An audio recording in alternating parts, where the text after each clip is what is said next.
whether that's relating to season 11 or whether that's relating to the entirety of TDRS in general.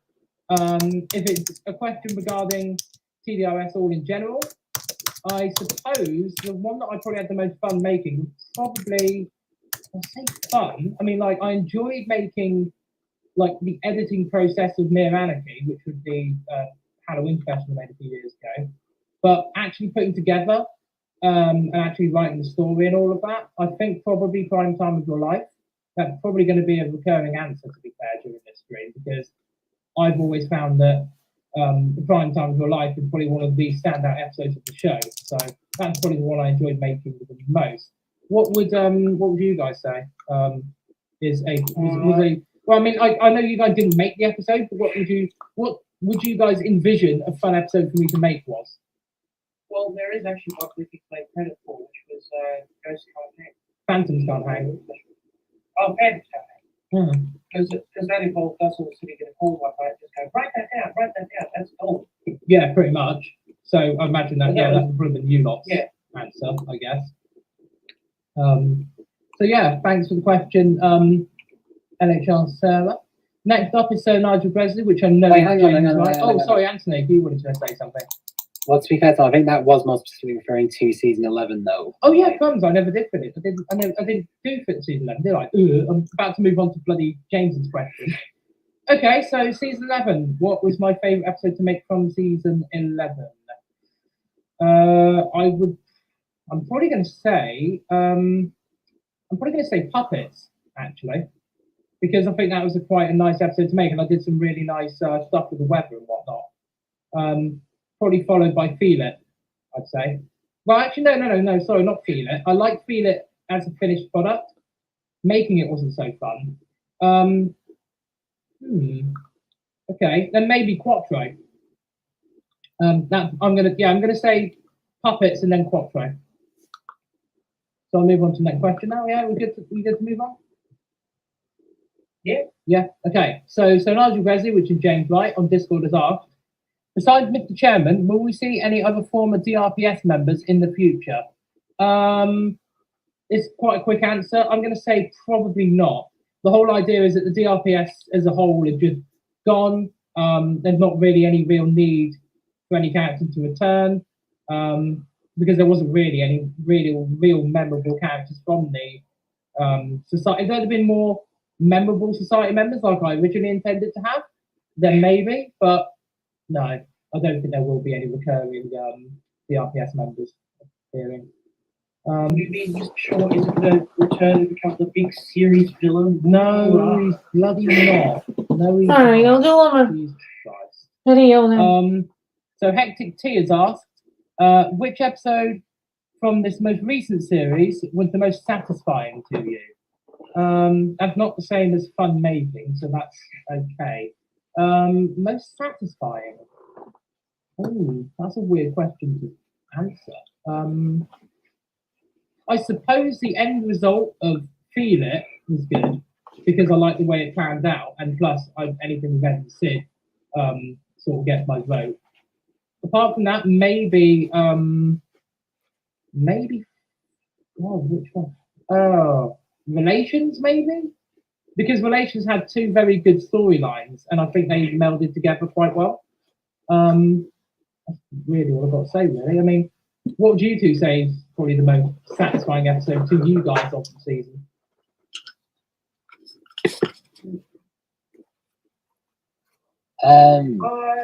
Yeah, Anthony, you go. I need to remember what the episodes are actually called now. I'd say episode 8 was probably like my favorite, like overall watching. Oh, what, Sundowner? Yeah. Oh, what? Because of the whole flood.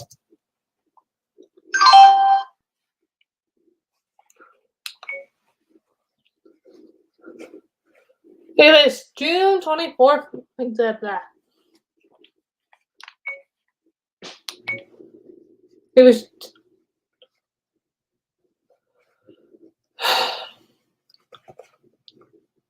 It was June 24th, 1967.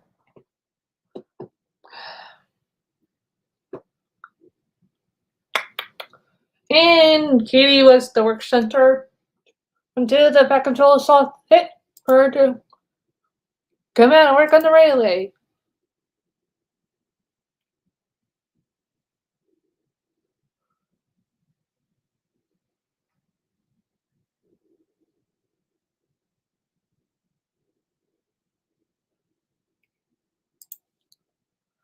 The back control walked in.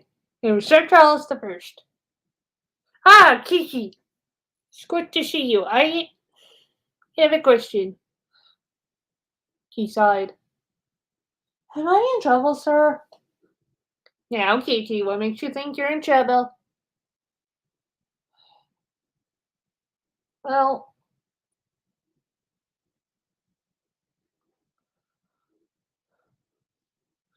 you're not gonna send me away, sir, are you?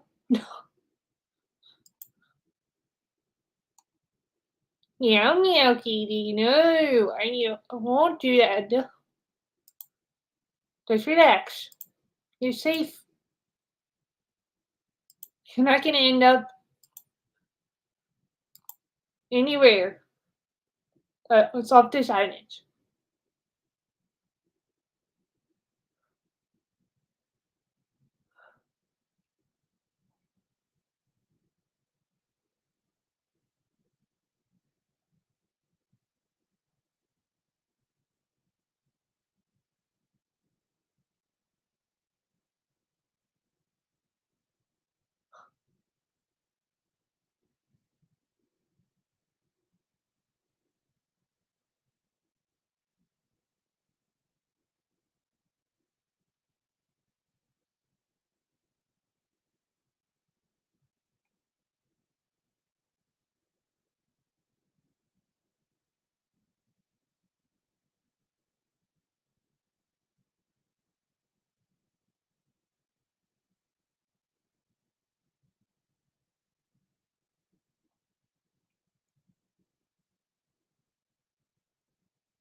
Sorry, sir, I'm just...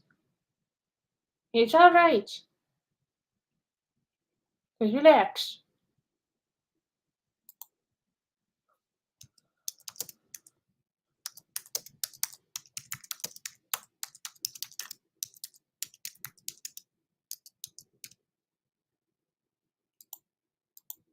Now, the workmen tell me you're doing well. Let's just focus on making sure you're okay. Okay?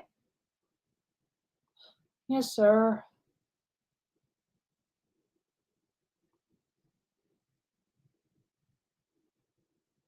I'm sorry, sir. No, you shouldn't be sorry.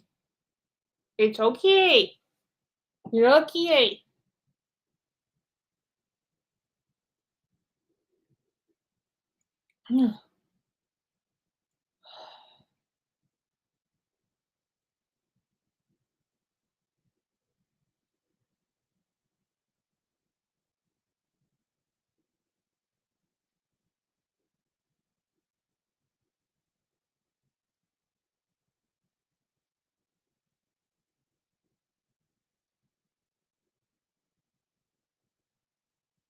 I don't want you to worry.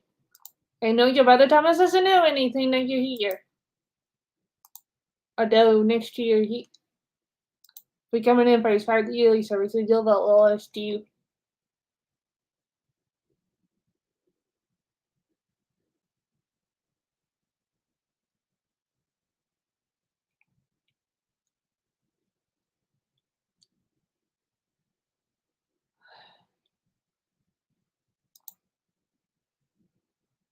I understand, sir. Louis couldn't replace my brother, but oh, that could be a problem if he sees me in here. Exactly. Which is why I'm going to ask you, when you're ready, to take over your brother's branch line. What? Me?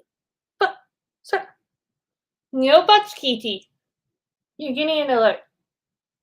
Now, I best get back to. I must get to Rickerstown. I'll check in with you in a few months, okay? Okay, sir. Now, that's a good engine. Get back to work, please. Yes, sir. Thank you for watching. Yay!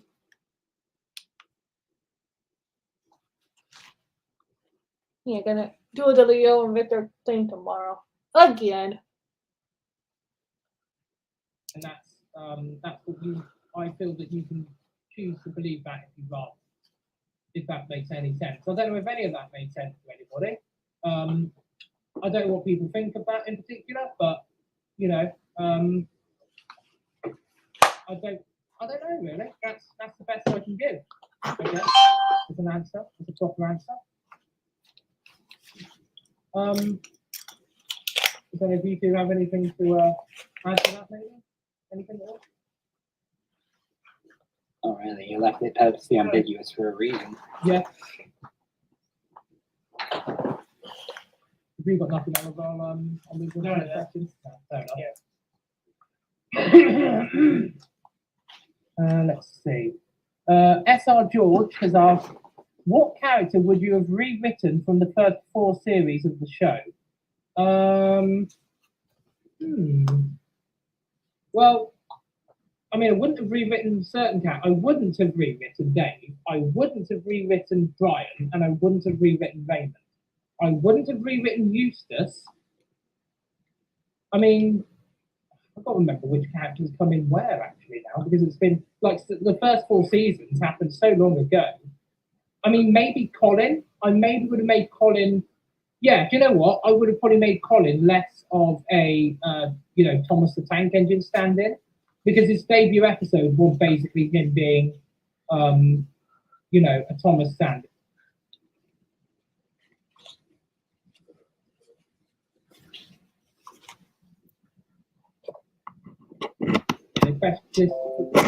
For some reason, if you heard that in the background, by the way, for some strange reason, OBS was saying it wasn't connected. I assume the screen was going away. Yeah, it just froze apparently. Yeah, okay, that's OBS being weird. What was I saying? Oh yeah, Colin. So I basically I'd have rewritten Colin because I like the way I wrote Colin in later seasons when he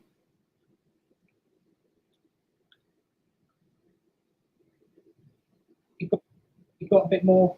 He stood up for himself. But I think for the first couple of seasons, I would have probably done him and maybe Owen. Actually, no, I'll leave Owen because I like him being sort of the wimpy one. Would you two say any other characters that you may have, thought could Can I have been make a rewritten? controversial answer? Yeah. I would rewrite Leander. Interesting. Okay. Because I think the initial story of season 1 of her just going, oh, I'm bad, oh, it's a bit, I don't know. I think her appearances in seasons 3 and 5 were better. Yeah. Well, I mean, Okay, hold on. I don't have to redo the Leo thing. I can try to re-upload it, actually. Yeah, I can see your point. That's a fair point. I get that. All right, let's move on then. Let's just see how that works. Let's see. Here's an interesting one from that D59 lad. So, since Gordon and therefore Sodor have made an entry into TDRS, how do you think it went? And do you think some things could have been changed or improved? Well, I'd like to think that it went okay as an introduction to what I intend to do with, a future project of mine, which I'll discuss a bit later because people do know about it. But I'm not sure how much I would have changed with regard to, the law of the railway series being incorporated into TDRS in a way. I think the only thing maybe I would have changed is maybe have it a bit more fleshed out in the episode. But then I say that there was quite a bit of fleshing out by Z and Gordon himself.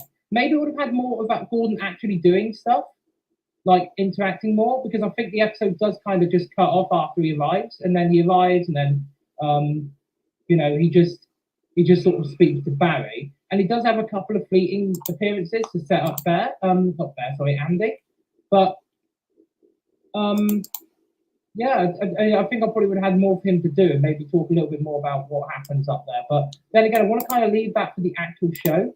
So, I mean, yeah, like I said, I think the only improvement would have made that episode that he actually appears in, which is, you know, the whole point of that episode is his, you know, debut. I would have probably made it a little bit more of him doing stuff. Is there anything you two think could have been better?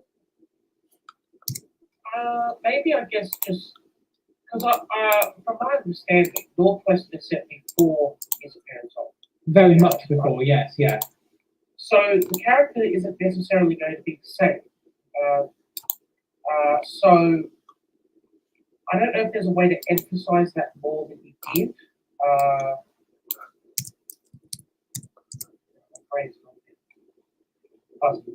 But yeah, I don't know. Anthony? Yeah. Pass. Pass. Okay. I think we'll we'll pass a little bit on that one then, but yeah, I do think it went okay. I kind of wish in a way that I'd made it more obvious that that was something that was going to happen, because I did kind of hide it a little bit. Although to be fair, I was kind of hoping that people would pick up on the fact that the episode was called Quattro, and Quattro means 4, and 4 was Gordon's number. But you know, I'm very cryptic like that with what I do. So yeah. Actually, interestingly, following on from this question is someone from Johnny Productions again, who says, "Do you plan to have any other NWR engines visit the Dark Railway?" All right. No. I think the whole point was that I wanted to establish that they're connected, like that little connection. But I don't think we're going to see any more of the Northwestern Fleet on the DR. There's not really much else I can say to that question. That's the answer, I'm afraid. They got what they wanted. They don't need to come here anymore. Yeah, exactly. They got that. They came in to get Andy. That was it. Because that's kind of the weird theory we actually came up with, which is not related to the Q&A or the question really, but like I thought to myself as I was writing this season, watching it back, I was like, the way that things happen, it's almost as if it was all some sort of elaborate ruse in the first place by the Northwestern Railway to gain a fair donor for Bear, because Gordon specifically says that they've been looking for another engine to, like, you know, for spares donors for Bear, and they can't find one, and he so happens to go to a railway that has a Class 35 high mech that happened to stay, and it also happens to be that the parts of the locomotive that are bad are the ones that are on the loco on the railway that go to, are the parts that are good on the engine back up home, yet the engine part that's good on Andy is the bit that's bad on Bear. It's almost as if the Northwestern Railway controller was speaking to Zeke about all this, maybe. It feels like it might have been orchestrated. I know, obviously, as the writer, I know that this is all stuff that I was planning anyway, but it's almost like, you know, I feel like there could be, in universe, there was actually some sort of plot. Does that make sense? Window shopping. Well, not even window shopping, just almost like it was planned. Sir Hat from the Northwestern literally would have just been like, hey, you know, I've been looking for a high mech for like ages. And Zeke would be like, well, we've got one down here. It's not owned by me, but he's in a bad way. And then Hat would have been like, oh, well, what's wrong with it? It's like, oh, yeah, well, its hydraulic systems are out of order. Oh, well, our high mech's got good hydraulics. How's its engine? Our one's is a bit knackered. And then Zeke would have been like, oh, well, as far as I know, his engine's all right. And it would have been like, I might have to find out a bit more about this. Hey, do you need a big engine to come down to your railway and help out with it? Well, actually, it just so happens, and the conversation would have carried on like that, I reckon. Almost like a big plot. I don't know whether anybody else would think that. Someone should put in the chat, it's a bit sus. Yeah. I'm not quite sure what's lagging, though. It's strange, because someone just said the screen's lagging. I'm not sure why. Nothing's going on. Very strange. Apparently, we've got an excellent connection, so I don't know what's going on. Never mind. We shall persevere and carry on, because that's what we do here at BBJP. So let's move on to another question, because we've got a conspiracy theory out of the way for tonight. So James S. from Discord has said, out of all the characters in season 11, which would you say has had the biggest story arc and development? Well, I would say that let's have a look at the character. Well, which characters have had stuff happening to them this season? I would say I would start with the DRPS lot. I think Andy has had the biggest thing happen to them, the biggest story arc happen, obviously, because he's gone from being, a mouthy, sort of diesel at one point to sort of having more of a conscience at later times. I would say next to that is Goose, because Goose has kind of matured a little bit more as the seasons have gone on, and you can tell he actually enjoys living on the railway now rather than how he first was when he appeared.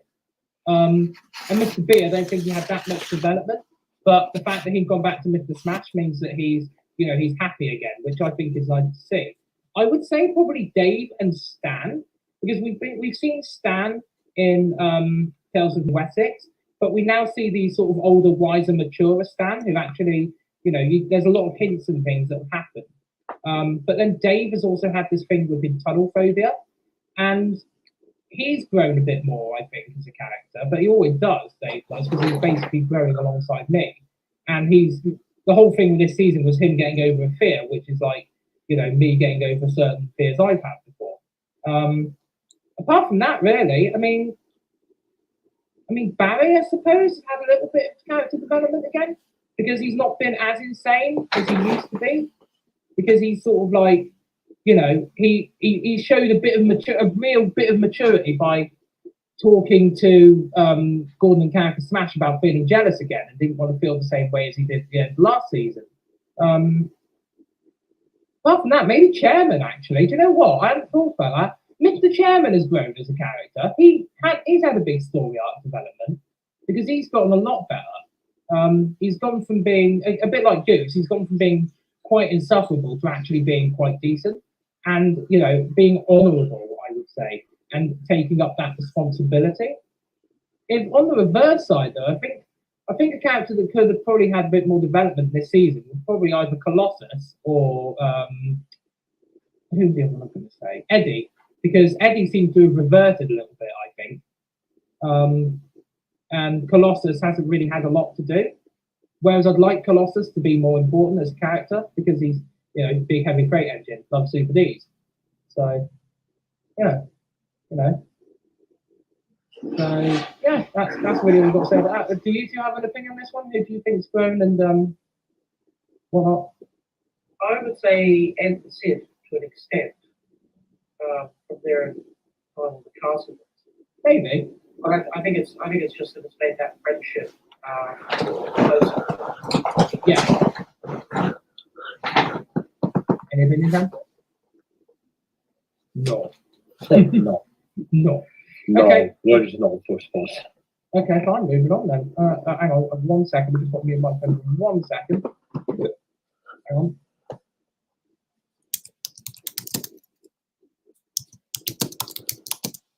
So I've got a bit of gastric problems, everybody. So I have to do a big hold belt to live with it. So, okay, this isn't so much related to TDRS or the VAT party, but we have a question from Odd Hunter ZZZ from Discord. They've asked what is my favourite GWR class is of locomotive, so class or classes. I love 2251s. I don't know what it is about them, but I really like them. Let's see, what's a great Western class? 2800s. Love 2800s. They're cool. I used to really like 2884, but then because I know how many variations there are in 2800s, the fact that 2884s all look identical, whereas 2800s are slightly different, like as in they've got slight differences. I like them, and I love castles. Castles are very pop. Yeah, I'm sorry I said pop. Let's see.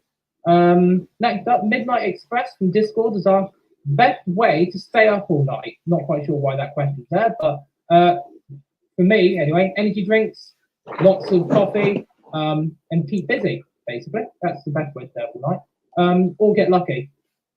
What? Yeah, I know. I made a whole joke. Let's see. So we've got... Actually, there's technically 3 questions in a row from Flub2, so I'm going to answer them if I can. So the first one is, what led you to season 11 plotline, especially with the dissolution of the DRPS and Andy going away?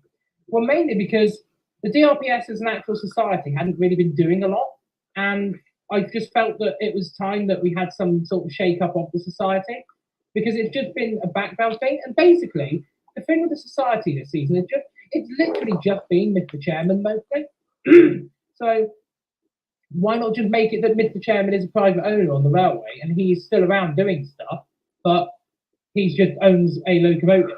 And the whole plot of Andy going away, like, which had been a big main feature as we've spoken about earlier, was because the main reason for Andy going away actually starts, funnily enough, with Andy the voice actor, which was that he was very busy while I was writing this season, and he was very busy with work, he was very stressed, and my intention was to actually write Andy out so that Andy himself, as in voice actor Andy, had a bit more time for doing what he wanted to do, not having to worry about voice acting for me.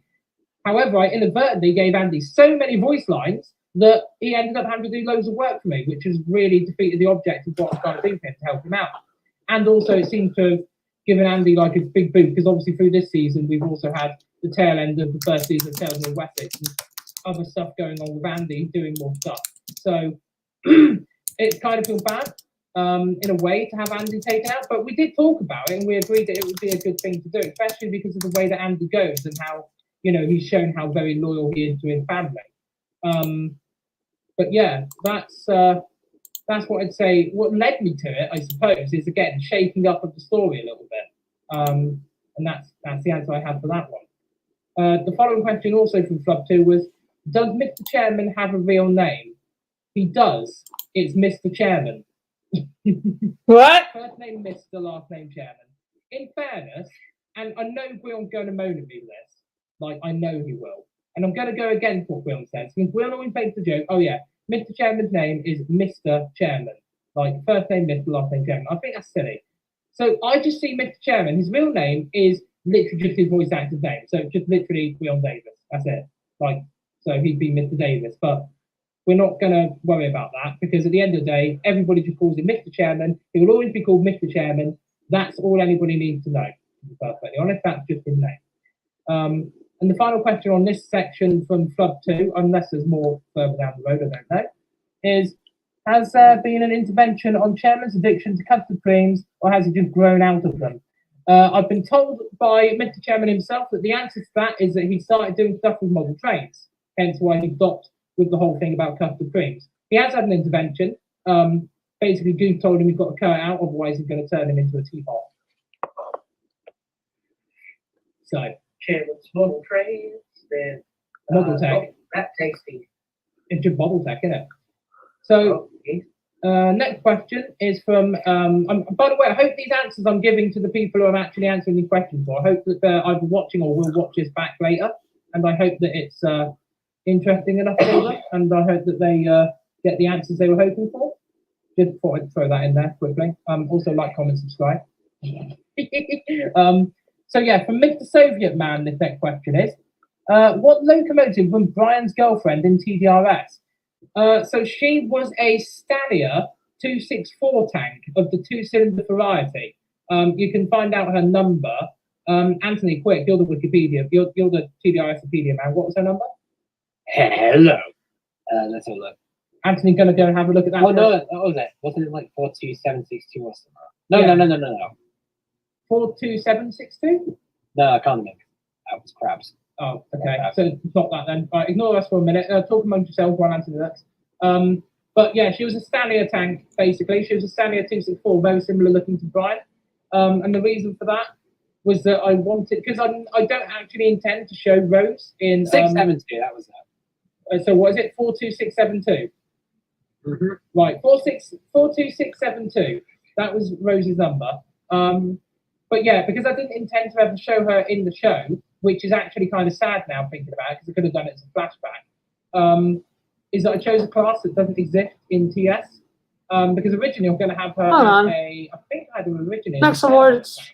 Those parts. Or I may have had it as a Fowler. I decided on Stania because I like tanks, and plus the Stania tank probably would have been what looks to me closer to a BR standard. So yeah, that's what class of locomotive Brian's girlfriend in TDRS was. Let's see, let me complete the next question. Here we go. The Duke, as in JRS, Jordan Railway Simulator. Don't download and read me because it's evil. Lol, sorry, shout out to Julia. If you could go back to any previous episode and remake it and do something different, what episode what episode and what would you change? I would. This is a very easy and obvious answer. I would go back and change Dave's dating tips, and I would make not it make it. and not make it. Oh. Yeah, that is it. The end. Like, just, Hello, I'm so happy. I'm season one. Make it better. Oh, I think dear. Make it more that it would have been a fact that maybe Dave's exploits among the engines of actually getting the girlfriend would have been so unbelievable that they wanted to know how the hell he did it. So he would basically tell this really long story about how he managed to get the girlfriend. That's probably how I would remake that episode if I were going to make it. But other than that, the only other episode I can think of that I would want to remake would be pretty much anything pre-season 2 or season 3, and just make them look better, and maybe write the stories a little bit better. If I could go back and reboot this without ruining the continuity in the world, I would, but I can't. So I have to deal with And it. if you subscribe to the DDJP Patreon, maybe we'll get a remake series. Oh my freaking god, that was awful. Like you can't just do. I can't just shoehorn in patrons like that. However, if you do become a patron, you might get early access to your questions. Anyway, moving on. No, I would like it if people subscribe to that because it'd be nice to be able to talk about things. Oh my god, I've got to try and pronounce his name. Oliver, you're hovering over it. Can you pronounce that? Unfloria. Unfloria from Discord. We're hoping you pronounced that right. Ever since season 5, series 5, episode 8, aka Make Love, have you considered adding more romanticism into the show further on? Yes, I have. However, I haven't had many female characters to have that happen with. Saying that, I am inclusive. I might do a gay thing at some point. Like a gay couple. I don't know. I'm Like Brian and Raymond. no, absolutely fucking not. Actually, I'll do it Sid's voice. Absolutely fucking not. Please just modify for YouTube. All right, Clayman. No, fuck off. What? To be honest, like, I have got an idea or two. I have got a few female characters that I am planning to introduce. People may have heard me talk about Mara before. She's a 2800, and I'm not 100% sure what her story is going to be quite yet. All I know is that she arrives on the Dark Railway after being stuck in the scrapyard and actually going a lot further than what happened to Colossus. Because Colossus managed to get out of the scrapyard relatively intact. Mara does not. So I'm not sure what her story is specifically going to be. There's also the idea that if we build a cathedral on the DR, or at least finish building a cathedral that was previously being built on New Wessex, it will be a female. Because all the other cathedrals that we've got in the universe so far are male. I kind of want to break the trend and have a female one. Although now saying that, I guarantee you somebody else somewhere is now going to take that. So thanks everybody for asking me that question. You've just made me reveal top points in the future. So if it turns up in someone else's show beforehand, make it known I said it first, and I planned on doing it first. It just might take 5 or 6 years to get to that stage. But yeah, people are suggesting this will be a buzz. they're already a gay couple. Did you know? Did you know all of them? They are a gay couple. They've been doing each other at 4 o'clock in the afternoon when Mr. Fashion busy. Anyway, moving on. Let's see. Okay. So NWR Edward asks, adding. Hang on, let's check something. Yeah, we go. Did you ever consider adding in a human main antagonist? While we have Mr. Short, he wasn't really that much of a threat now that I think about it. Just the bastard you couldn't resist hating. That is true. Ouch. Yeah, sorry, Oliver. Everyone hates you, man. If he, to be honest, early on, I was considering having like proper men from the British Railway Board be actual like antagonists. However, Chris seems to be doing a much better job of that with his Rail to Refuge show, so I'm going to leave him to do that. As for an actual human antagonist, I don't really think so now. I think it's a bit late for me to do that because like I've already had like a big bad antagonist and that's sort of been and gone. Who knows? Maybe it depends what I write in the future. It really does, because in the future I might change my mind on stuff. So, but as far as I can sort of tell, I haven't really thought about it, to be honest. As much as I'd like to have a more, sort of a main, maybe a human antagonist might be something, because they could pose an actual threat, like an actual threat to a locomotive, maybe. But I digress. Let's move on then. So the next question is, let's see, I just want to read through them because I want to make sure. I want to make sure that I'm reading these questions and actually answering them. Okay, rails are So done. GBH Train has Oh, he asked, does it. when DR122 is revealed, will some of the other engines hold some sort of resentment towards him? Throughout Season 11, the Dark Area engines, especially the DRPS engines, have had to go without available repairs and left inoperable whilst the works have closed. Well, for one thing, if anyone does have a grudge against him, I think they're a bit selfish because it's not exactly his fault that, it's not DR122's fault, Rick's fault, that he was being built. He can't exactly control that, can he? If anything, I think there'd be more resentment towards Buzz Mr. being Mr. Smash for keeping it secret. And to try and Zeke, of course, yeah.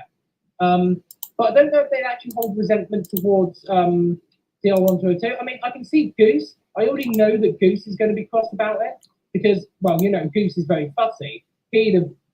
What his concern Okay. is the fact that he So this one worked. Can't get his valve gear Okay. repaired. So he would just be really angry about that, wouldn't he? And also the fact that, I mean, Goose, in my opinion, I think he's just going to be. So let's just redo the blood reveal. But I don't really see anybody being that angry about it. Like, I mean, the only thing I can see probably is like maybe the diesel's getting a bit iffy because, like, in their opinion, if the works had been open, maybe Andy could have been repaired. But then my argument to that is that the DRPF did not have the experience or the knowledge to repair him anyway. And technically, neither does Mr. Smash. Like, Mr. Smash would need to go on. I mean, he's already going to have to go on a course when it comes to overhauling Warrior, because you've got to remember, Warrior is also a a hydraulic. And I don't think that Zeke is going to want to get rid of Warrior because even though he didn't really get on with Mr. Dark, I think Warrior gets on with Zeke now. So, I'd like to think that Zeke would get Mr. Smash to sort of learn a bit more about them. But then everybody else is going to turn and say, oh, well, it's too little too late, isn't it, really? You've already sort of had Andy sent away and destroyed, blah, blah, blah. I don't know whether they would hold some resentment to Rick. I hope not, because it's his fault, I don't think. At least I hope it's not his fault. When you say though about like Mr. Smash having from Warrior, I can just imagine Mr. Smash tried this the first time. Callum Ruler sounds. Oh my god! Oh yeah. no! Oh no! Oh! Warrior! I just noticed something. I've just seen some questions. I'm assuming you've been redacting questions that have already been answered, Oliver. Yeah, asked and answered. Thank you. That's really handy, actually. Thank you for that. That also means we can actually answer some top questions. So I'm hoping, actually, in a minute, because it looks like the train spotting scenario might be almost at the end. I might be able to switch over to the other thing, so I don't have to keep looking at. Because at the moment, I keep looking at OBS and we're looking to see when this not. Because I don't want it to roll back to the beginning, otherwise it's going to from that to another thing. But it doesn't matter. Let's move on. It's fine. It's just in the way. So the Midland Terrier has asked, will 257 Squadron swap forms with Eustace from unrebuilt to rebuilt? So I get where he comes from, and I think it's because I've shown / mentioned this before. I do have an intention at some point because of the release of Boston Games' new original condition light Pacifics, I want something to happen, which is I want 257 when he comes home for a gala appearance or something. He is dressed up and given the nameplates and the special livery that Eustace wore in the very first episode, and the livery that he would have worn when he was built. Because obviously in canon, if you take the rebooted pilot episode in canon, Eustace would have been in his beyond. Greetings and welcome, madam. He would have been in the early special livery. So, or at least as I see it, that is basically the HD universe, because I see the universe as being two different universes. Anyway, 257 would be painted up and dressed up as Eustace in his original form, so that Eustace could get a reminder of how he used to look. I don't think I'd have Eustace dress up as 257, because for one thing, I'm not sure how I would script it, but I may well get Eustace to dress up as a different member of the class for this specific gala. because this might also be a gala where I might bring Lundy back. Who knows? Depends if the voice actors still want to come back. But yeah, I'd like to see that because obviously I can't unrebuild Eustace because I like Eustace as a rebuilt life sibling. It makes him, I like him in his shape currently. But 257, there's so many things I could do with him now because we've got that, we've got the original condition models now. Yeah, that's the answer to that one. Thank you, Midland Terrier. Right. Basically, again, calling me out on having to give more future plot points away. So I hope everybody's happy. You're getting so many. There's so many things happening. Oh my god! My message. God, not this, Anthony. No. Yeah.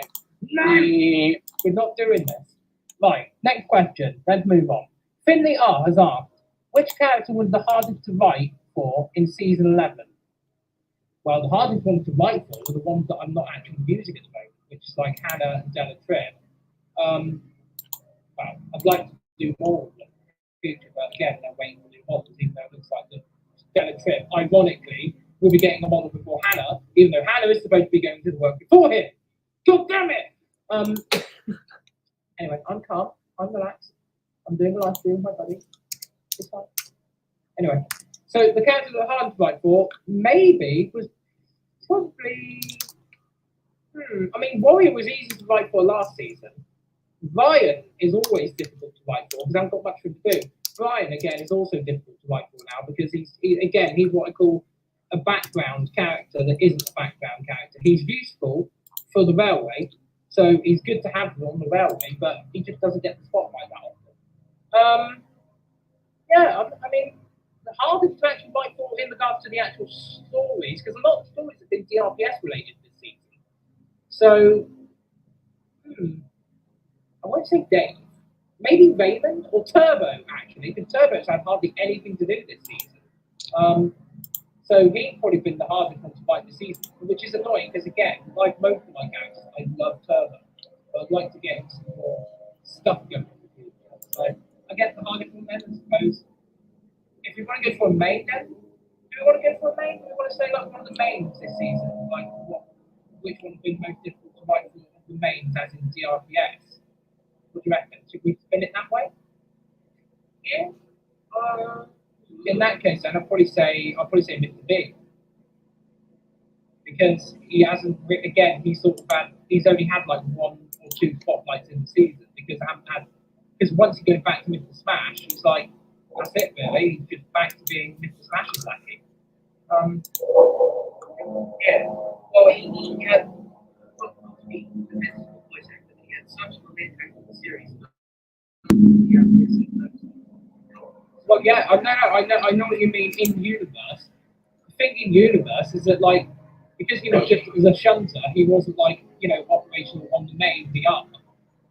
The DRPF just didn't even think about him, so it was really relatively easy for the chairman to send him back to the Smash under the radar.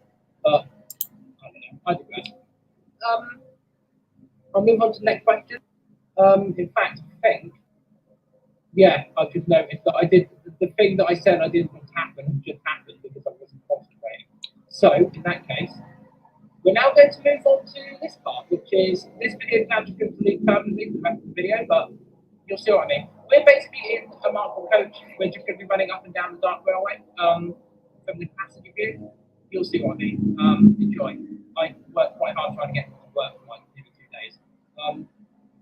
So move on to the next question. Oh yeah, so it's from Seth Bricht from Discord, and the question is, what are your thoughts on the Lego TTTE community? One sentence, I don't know the Lego TTTE, so I cannot comment. Don't watch anything. It's the same with the TTTE community, like the actual whole, like, I quote unquote call them the tanky community. I have nothing to do with them. I don't watch any of their stuff, so don't even. I hear people go, "Oh, yeah, Victor Tanzing." I have no idea who that is. Never watched any of his stuff. Don't want to watch his stuff. But there is a reason for that. If I want to write this whole thing Northwestern, I don't want to be taking any inspiration from anybody. I want to sort of be in my own thing. So I think the best way to deal with that is just be ignorant of it. Same goes for the Lego. I'm sure people community can make pretty good, make good comment stuff. I've never seen any of it, so I can't really comment.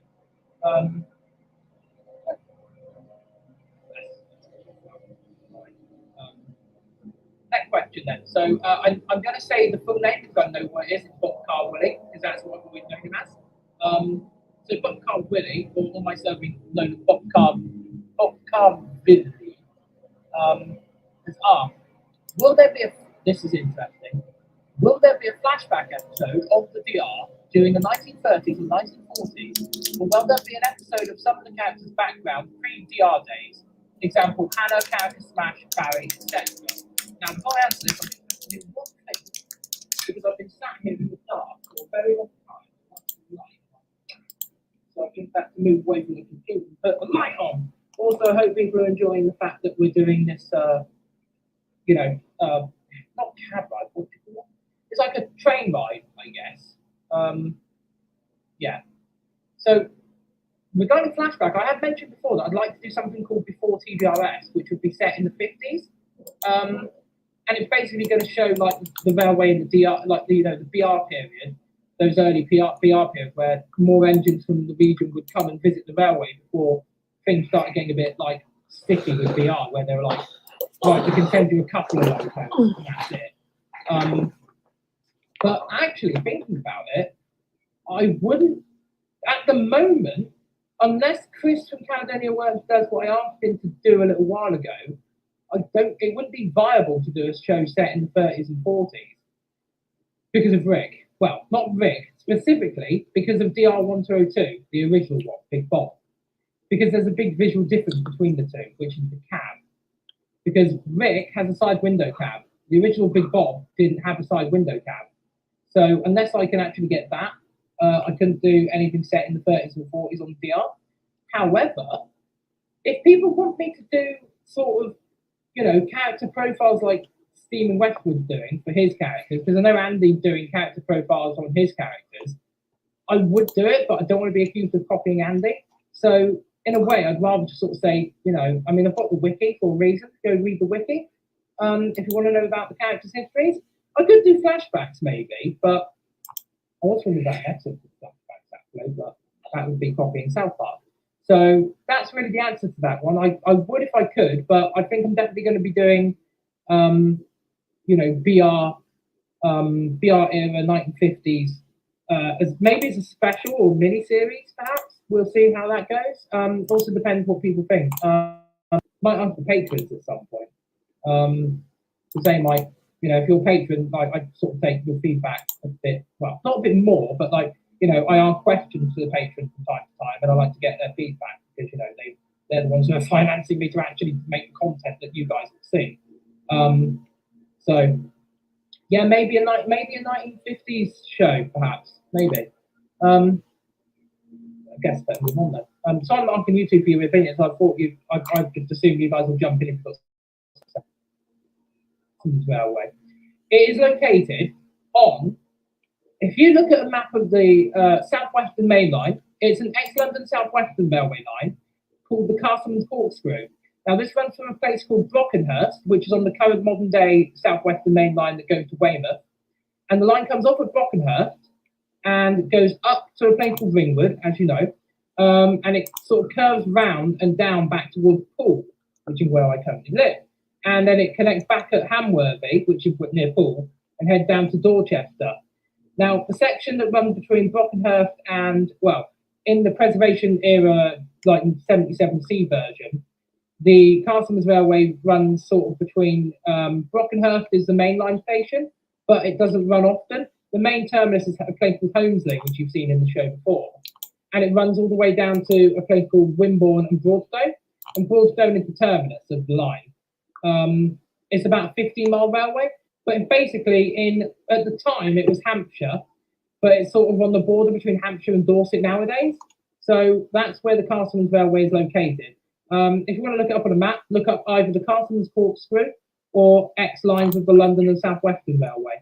That will give you some more information. So there wasn't really much for you to add to that one, so I don't know why I said that. No.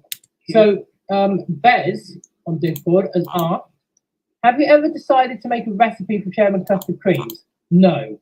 Next question. Well, I literally haven't got anything to add to that one, have I? Really? You know? I just realised something as well. The thing I like about this particular video playing in the background, it's almost like we're sat in a compartment on a heritage railway. We're just having a nice casual chat. So I'm going to probably try and be a little bit more casual after this, after we finish answering more questions. And then we can actually have a proper chat, maybe. So Peter Foxon on Discord and asked, who's your favourite character to voice in TDRS and outside of TDRS within 77C? So my favourite person to voice or character to voice in TDRS itself is Eustace. Well, Eustace is probably the one I like voicing for the most. Probably followed by Sid, actually, because I actually really enjoy doing Sid, even though it breaks my voice every time I try and do it. Ed! Stop touching me, Ed! Anyway, so within 77C, I'm going to say Clark because he's so similar to Alan. Clark is the diesel shunter that's in Bells of Refuge. I suppose a second. Let's see, who would my second be? No, I think just Clark from Bells of Refuge. Let's see, next question. Oh, we don't like cunt. I don't like voicing for Hart because I just have to talk in a deep voice and then make it deeper. So I don't actually enjoy voicing Hart. And also I hate him because he's a cunt. Anyway, moving on. Peter Foxon has also asked, once the R122/Rick is built, will Dave become sort of a mentor to help him learn about the world? That is actually, annoyingly, that is actually my plan. That is absolutely what's going to happen. Dave is going to be like a mentor/father figure to Rick when he comes in. So, not really much else to add to that. That's basically what you've asked is basically the answer. You've answered your own question in a way. So, David, Ellen R. Creator. Is it Ellen? Oh, It's David. It's David. oh, it's David. What, Bolton? Oh, okay. Yeah. Okay, so Yeah. David Bolton, dickhead. David Bolton says, is there a concept of the multiverse in 77C? Would it be explored a lot more, and what universes would it be? Well, Not there is- yours. Next. well, there isn't a multiverse. Like, it's like, I mean, there is, but there isn't. Like, I mean, what? Nothing to be explored really. Like, if you look at the way I've said the universes work, is you've got 1A, which is the universe we all exist in right now. Like, you know, I'm doing this live stream in the universe of 1A. And there's hundreds of thousands of different universes out there. It just so happens that my one, 77C, well, our one, 77C, since I now have to share it with my incompetent co-hosts. Thank you. Yeah. I resent that. Oh my God, Will and Chris have just arrived. You two can shut up for a minute, because I'm answering a question.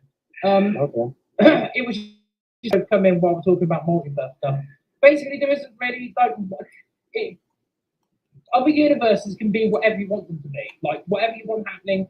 The only thing I would say is like, you know, if you think that there's a universe where, I mean, I've said this before, there's probably a universe where, oh my God, stuff brings back, not like that. There's probably a universe where the DR closed in the 1930s, they probably want to close in the 40s, close in the 50s, close in the 60s. There's probably a universe where Leander successfully scrapped Dave, and then, you know, we don't know what happens after that. Probably just she can continue to evil tirade or whatnot.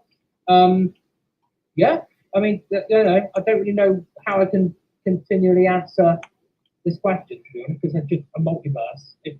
I don't think it's a multiverse, it's just the universe. Like, the only multiverse thing we've ever seen, really, is the fact that there's been a 77A, B, and C, and an all. That's it. With that said, I'm going to move on to the next question, I suppose. Unless you've got any of you guys have got anything quickly to add. Nope. Nope. No. Okay. Okay, so next question, let's see. Yeah, here we go. Hilbury has said on Discord, will we ever see an appearance from a cathedral in TDRS? Now, I would like, the funny thing is, I'd like to feature, obviously, I do have plans to maybe feature the Cathedral Life Commission, but I also kind of want to see FW Hawksworth CME make an appearance, because FW Hawksworth CME is like the celebrity. I would say in the universe anyway, because let's face it, the Cathedral is a 77C locomotive. Like, do what you want, but it originates from 77C, so that's where it lives. And we've decided that FW Warcraft CMA is indeed the celebrity member of the class. Maybe followed by Bristol Cathedral, if you look count the real ones. But maybe Alfred Cathedral will probably be the big bad of the, not the big bad, you know what I mean? Like the big man, if you like, of the 77C built lot, because it's the first. But yeah, I do plan to have a cathedral, because let's face it, everybody else is having a cathedral, so I want one as well at some point. How I introduce it, not 100%. I think it's either going to be, we have FW Warcraft Visit, or we have a new build, as we said. So let's move on to the next question. Lord Garrett Productions, all in caps, I will point out, on Discord. Lord Garrett. Yeah, like that. Will you consider producing an Ed and Sid episode in anticipation of a pilot episode of Northwestern? Well, I wasn't, but now you mention it, now you put the idea in my head, you've just given me a great idea. Thank you very much, Lord Garrett Productions, for that one. Thank you. They're reading the Railway series. Oh yeah, that'll probably be it. Yeah, or they're reading like you're talking about, like, oh yeah, I'm reading the book. What was that? It's called. I think it's called Thomas and the Fat Controller's Engines. Who the fuck is Thomas? Or something silly like that, I suppose. I'd really like to see Ed reading Henry in the Tunnel. I can't remember. Sad Story of Henry. Yeah, that's story of Henry, yeah. Do you mean Ed or Sid?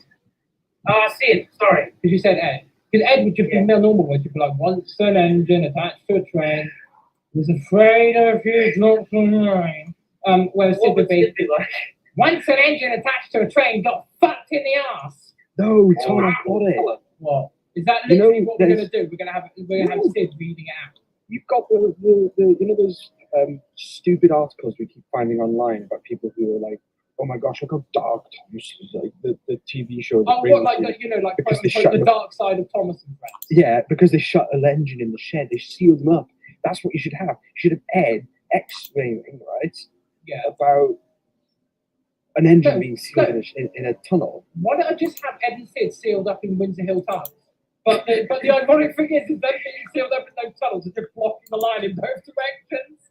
And they're just like, I swear I've seen this in something before. You have seen. This was in a book I read. Oh really? What was the book called? I can't tell you due to copyright reasons. No, you just have it on the buffer beam. You have the book sitting there. It's like, I'm sure I've seen this. I'm sure I've Take seen it it. as a child object. No, I don't even need to do No, that. just I can just superimpose it. I can just superimpose it like I do other stuff.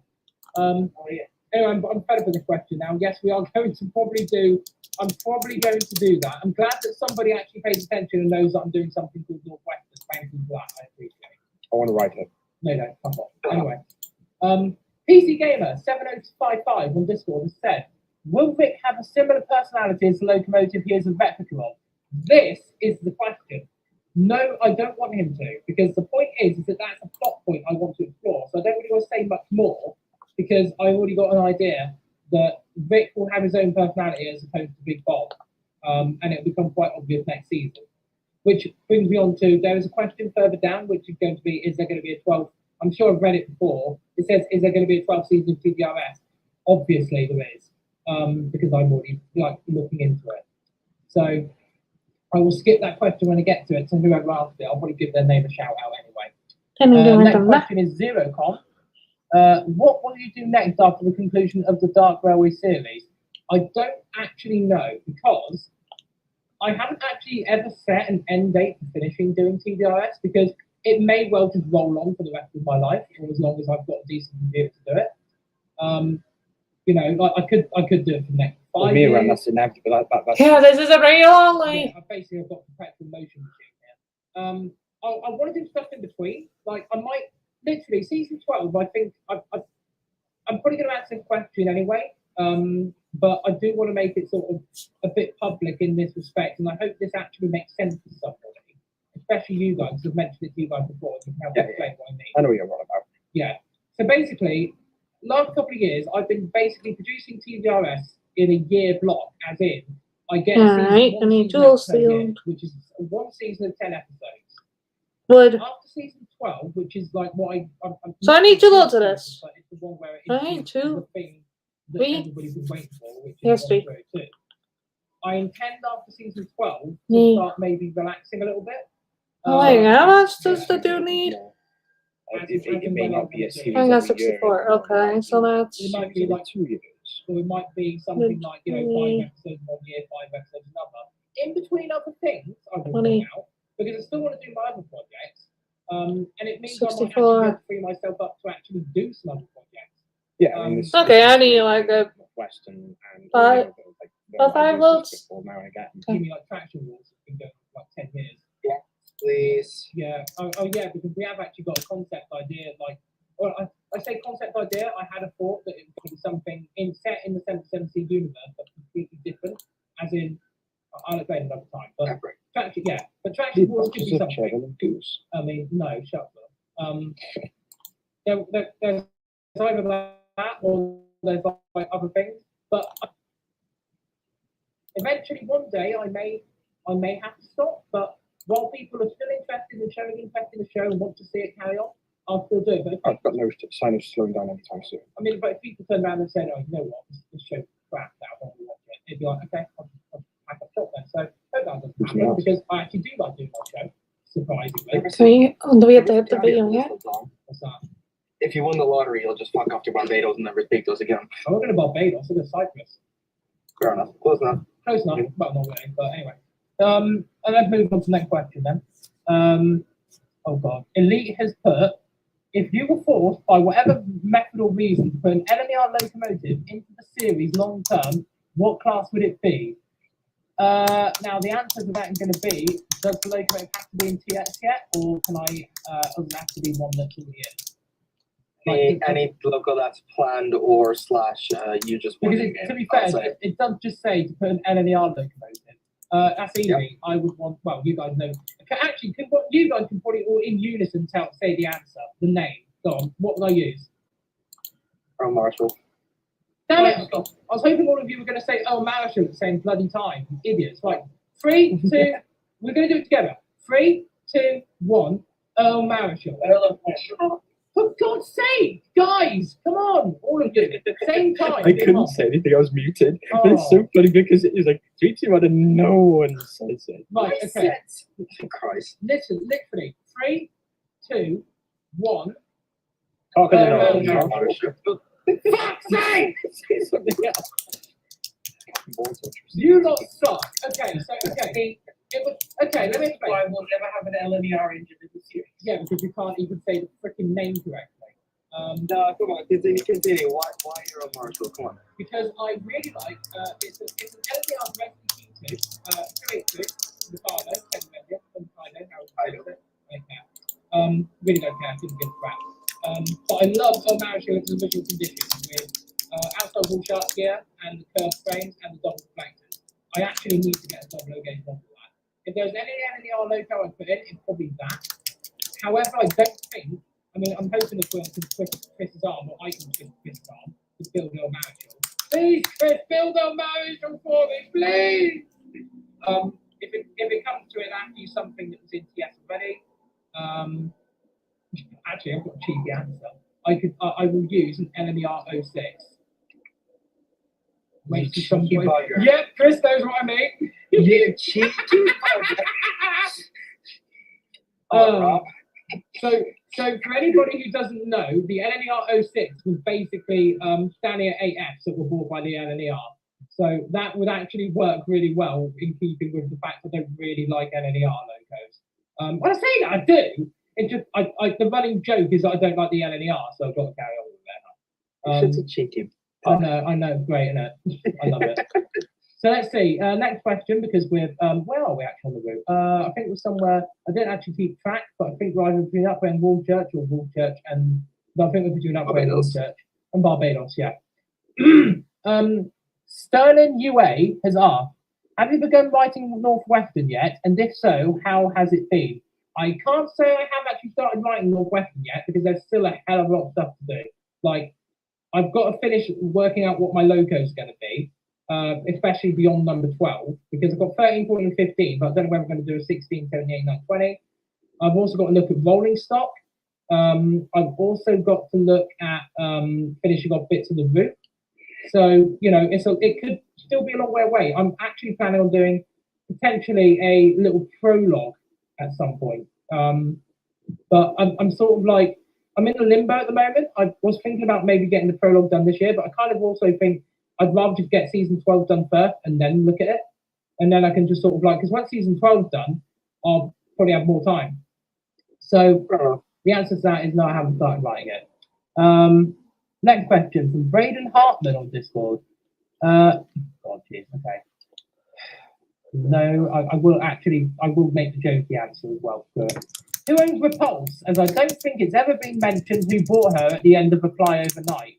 Well, first of all, Braden, thank you for actually bringing up the title Apply Overnight, because I love that title, thank you, especially for the context of that story.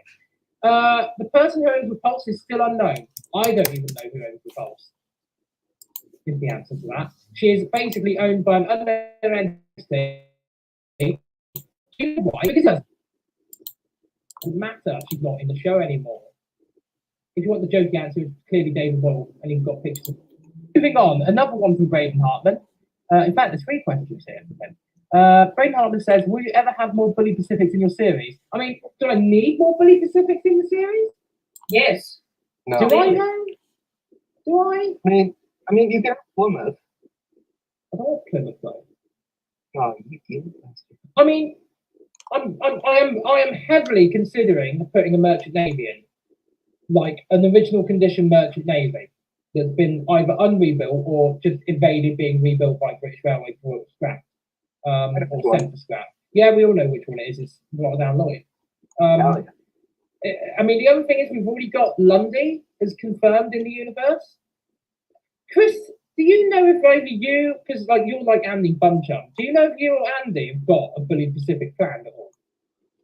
You know, Andy has one plan. Isn't that free? No. I'm not going to reveal it. It's one of the 3 500s, isn't it? Yeah, it's I think I know. it which one is you're a talking about. merchant. It's a rebuilt merchant, and yes, you know the name of it because Riley did it. Yeah. Okay. So I don't need to say anymore. Okay. So that's another one that's confirmed in that universe. But within my series, the only one I can think of is either Rotterdam. Well, probably Rotterdam Lloyd. That's it. I don't think I'm going to have another one. The only other exception may have been if I had a visiting Bully Pacific from somewhere else, maybe. But I don't want to oversaturate it. I don't want to oversaturate with Bully Pacifics, if I'm honest. Nah, I might still do Plymouth. I might not. It really depends on how I feel. So Fair maybe enough. he'll visit one day. I don't know. Okay, so Braden has asked another question. Will Gwill and Andy still be voice actors in the next series? Yes. No. Wait, what? What? I thought I was done now. No. No. Gwill, you still own Goose. Yeah, You've still got Goose Yeah, stuff. To be fair, in the room before, it's like you said at the end, that's it. It's done. Right there. I'm gonna check. I mean, I could just not write you. I could just not write Mr. Chairman in if you want. But it was a brilliant story. Yeah, I could recast Mr. Chairman. Honestly, you always like voice acting, aren't you? No. I was like, Yeah, constantly here You're ruining the story. every single day, Oliver. But like for people who don't know, Mr. Chairman is like basically the only thing I will ever do. All that other thing you do. Apart from The Jason. the others here will do other characters, right? But I strictly, to be honest, never intended to do any voice acting ever.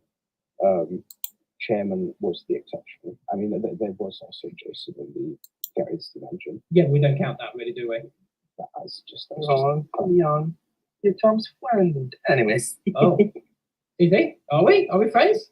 Apparently. And as for Andy, well, yes, because I still intend to have Stan be on the DR for a little while. So he's gonna have some stuff. I suppose we're gonna move on to the next question. Okay, for some reason this one's a question from both Flying Scott and PC Gamer 7055 combined from an earlier question, apparently. So here we go. It says, you said something along the lines of, I've written myself into a corner with the amount of characters I've introduced. If there was to be another Extinction event, which character would be the one to go and or be killed off. So what basically we were saying here is that I have said before that the DR does have quite a few characters, and if I could streamline the cast or replace them, like if in another world, I would have waited until Yeah, I would have waited until we had the stuff we had available now. I'd basically had every single logo on the DRB, either Southern or Great Western, maybe with a couple of LMS thrown in. At the moment, it's more biased towards. Well, what is it biased towards more now? It's more biased towards the LMS, isn't it? Or used to be anyway. Used to. Okay, so characters that could be on the chopping block, basically, is what we're asking here. Clyde. Yeah, all of them. Clyde, I would say, would be a lever because I think that he would see a point where he's done as much as he can for the DR when they get more locomotives in, and he would probably be sold to a Scottish railway so that he can live his fantasy of being a Scottish steam engine somewhere else. I would. I'm trying to think now, actually, because it's been put on the spot a little bit. Well, I won't. There's certain characters I won't get rid of, obviously. Like Dave. I can't get rid of Dave. Like Dave. I can't really get rid of Hannah, and I don't want to get rid of like certain characters. That's really, it's like no. I love Turbo. I love Turbo. Mr. B. Yeah, I could totally scrap Mr. B. That'd be fun. And we'll scrap him off screen as well. Yeah, well, Oh, this thing was dead. yeah, we'll just do what we did with 5 and just like say, yeah, we just sold to another railway. Why is that? We just couldn't afford it. We couldn't afford the voice actor anymore. Imagine I was ungrateful. I'd be like, yeah, just scrap Mr. B and give me a steam engine instead because steam engines are cooler. Yeah. I can see that happening, to be fair. Thanks. Oh God, I can't. This is really hard. Like the only one I can think of is Clyde, and that's mainly because Callum's technically got like 2 loco people voicing on the DR. Then again, you've also got Barry and Buzz, but I like both Barry and Buzz. When Clyde's been a bit of a knob. What? Double trick. Right. Next person to suggest that I get rid of Della Trip, right? They get banned from my server. So I dare somebody in my server to say, you're going to scrap Della Trip, they will just be instantly banned. Oh, that sounds like that could be my other half of them. Wrecked. Oh God, this screen's been going on for like an hour and a bit. I guarantee you now she's going to try and come in incredibly quietly, even though I'm still. Anyway, extinction event then, I guess Clyde. I suppose. Nice. And Buzz. Yeah, what we'll do is we'll have Buzz die in the most ironic way possible by being electrocuted to death. Go in the electric chair. Well, you mean Buzz like falls in the lake or something? Just like, wee! Wait a minute, hang on. Did it specifically say? It didn't specifically say locomotive characters. Let's scrap Mr. Chairman. Well, Okay. I was going to say Mr. Dark, I can scrap Mr. Dark. because there will be probably a point in time where he does actually. Yeah, we're gonna have a Kick massive. Bucket. Yeah, but you just said bucket. You can combine him with a character with Light Out. Oh, Chris is gonna hate me. Oh God, go for it. No, I wouldn't really buy it. Abomination. Maybe Brian. Oh. Only because Brian really has served all the use he can do. And if the railway does get more engine, but then again, you've got such good friendships with everybody. This is a really hard question. Please don't ask me a question again. I don't know who I could kill. It's like asking me to pick which finger I'd like to have amputated. To be fair, I'll ask you again tomorrow. I might not. Yeah, ask me again tomorrow. I might not have a choice with my feet. Anyway, to move on because I've still got quite a few. Wait, hang on. How many questions? Oh no, actually no. I've still got 2 pages worth of questions. Fuck. Go for it, though. Okay, so hello, Manate, as in Nathan Cooper from Discord is asked. This is interesting because this is actually a really ironic example. What questions would you like people to ask in regards to your series or series making, as opposed to things along the lines of, can I voice act in your series or can you include this engine? First of all, that kind of question isn't really a question, is it? that's so just asking those 2 questions under the cover of another question. that is some like stealth 100 style questioning there. I love that. In fairness, though, I will point out that is something that does get kind of grating, which is like, especially when like I do a live stream or something, people always ask.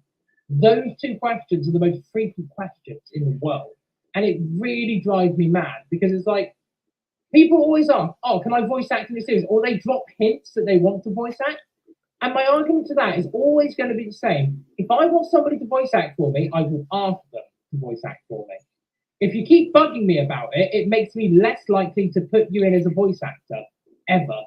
Like, it's bad enough that I've got these bozos in my show. Oh, fuck you. Okay, I'm going to pull my trousers down. Anyway, move on. Or can you include this engine? Well, I mean, I can't keep just including engines if I've got no purpose for them. I've got some characters I've got some characters to introduce later on that make sense because of the reason they're coming in. But I can't reveal too much about that, or I shall spoil the next season. The thing is, questions we'd like to ask is not really questions. It's more, if you pay attention to things that we put in, like little nods from Easter like the start of the eggs and season, things, yeah. Easter eggs and stuff. If you just notice those things, pay attention to the background. Because We we add appreciate that a lot. Yeah, and exactly. you point them out, that makes us giddy and happy. I promise Exactly. you. That's the stuff we like. I mean, look at the amount of time, Chris, that people like, you know, look at that first episode of RTR with the fucking, what do you The call thing it? on the ground The that thing on you, the ground, yeah, that that you I- put there. That I And put people there. are still noticing it to this day. Yeah, and that makes you thrilled, doesn't it? It's like, I mean, I'm slightly upset actually because I did put quite a few Easter eggs in last season, and I only think a handful of people have noticed. For example, episode 10 is full of many references to 1202, but hardly anybody picked up Who's on next to them. the shed? Yeah, not only that, you can also see it in Under the Carpet as well. Yeah. And you can also see you can also see the blueprint inside the museum. A lot of the time. Another thing I like is like those little subtle things, but no one seems Or to notice. even as well, like the posters I've been putting up. Like, you know, there's a poster of Wall Church, like an advertising Northwestern. poster for Wall Church, for Northwestern, for Barbourne, for things like that. Or even just little things like the radio that we put in. You know, I like to see people take notice of the details that I put in because then it makes it worth doing. Yeah. But the problem is that people don't notice them, and it makes me less likely to want to put them in, and it's just going to make the show less. You know, it makes rewatching and looking for stuff. I mean, for example, did anybody notice in season? I've got to now remember which season was it that Clyde? It was season 9, wasn't it? Yeah, season 9. Oh yeah, when he was yeah. Did anybody notice in the episode? Oh God, is it Time Wasted? Is it Time Wasted when Mr. Dark comes back at the end? No. Yeah, it is, but Yeah. it's not the one I'm thinking of. It's Are you thinking of the one where Clyde first becomes a shapeshifter? no. I'm thinking of the one where Clyde goes up to the end of the line and finds that the tracks have been taken away. Oh, that one. Oh God, what's the name of that episode? Yeah, it's Rock Shop. Rock Shop, yeah, that's it. Did anybody notice that there was the SCP-173 was in that episode? No, they And bloody Dexby. didn't. And what? And Dexby, he was sitting near the campfire. Yeah, that's right. I know. Yeah, he was. Yeah, he was. Yeah. He was at the campfire. Nobody notices those things, but I put them in and hope people notice them, and people don't, and it makes me really sad. When people don't. But that, I mean, I know that's not a Another question. example. Go on. Season 6. No one noticed the Pokemon. Oh, of course you were going to Oh. say that, Oliver. I know. I know. You are literally the big. I thought I was a narcissist, but you, my proverbial friend, takes a perpetual cake. And on that particular predictable bombshell, I'm going to be. Yay! I mean, Okay. Cool. Okay. All right. I won't let talk at the end of it. Don't worry, you're just Thank you. just gonna squeeze it anyways. Thanks for popping in, by the way, Will. That's appreciated. Catch you later. See you later, my dude. Bye, street people. Yeah, bye, sweet people. Anyway, that's Will. We love Will. Anyways, love our mate. We on this, our mate. Anyway. Okay, so if you ask things about the plot that are put in, like that's also pretty nice. Like not just why is this character such a this, that, and the other? Why is this character doing this? Oh, I'm confused about this character instead of just I don't know, asking what confuses you so that we can answer it. Or even just like, questions that relate to like either a proper plot point or, something just that might not be completely obvious. Yeah.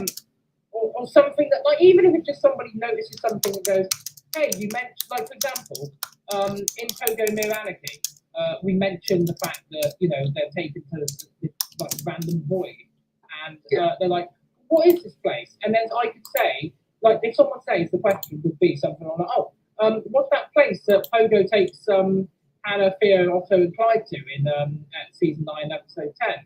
And I'd say, "Oh, that's Pogo's locker. It's basically his void between universes where he sits and contemplates the world and keeps an eye on the DR lot and makes sure they don't do anything apocalyptically stupid. Intervene and save their fucking lives." Questions like that are nice, but that's basically the sort of questions we would like people to ask, or even just like sometimes you could even just like, "How's your day?" And we fucking hate it when people come late into a stream and ask, "Am I late?" You Yes, can fuck off. yes, I hate that. I'll tell you what, actually, Chris. I'll tell you what. Like that, we've done it as a running joke this year. But when people come into an episode like premiere near the end or at the very end and go, "What have I missed?" Oh my god, I'm just like, what do you think? Like, and not only that, I literally, me especially, I put the episode up on social media like 3 or 4 days before the episode airs. Yeah. Put a note in your diary, and I would watch it on the day or wait until the episode finished like an hour later and then watch it. Don't come in at the very end and say, "What have I missed?" Because I would just literally turn around to people and say, "The whole thing! Go back to the beginning and watch it and get back to me." Yeah. The I'm comment sorry. section works just as well as the live chat. I will be watching. Fuck Yeah. off. Exactly. I mean, I love reading people's comments. And I wait like a day or something, and I'll just sit and read all the comments. I love it. I know it sounds really narcissistic, but it means that people are enjoying the content. The thing is, I like doing that not just for mine, but for yours and Andy's and everyone else, to be fair. Yeah. I will go and watch your video, like look at your videos and look at the comments, and then just, if you're not answering comments, I'll answer them for you, because I just like interacting with friends. Yeah.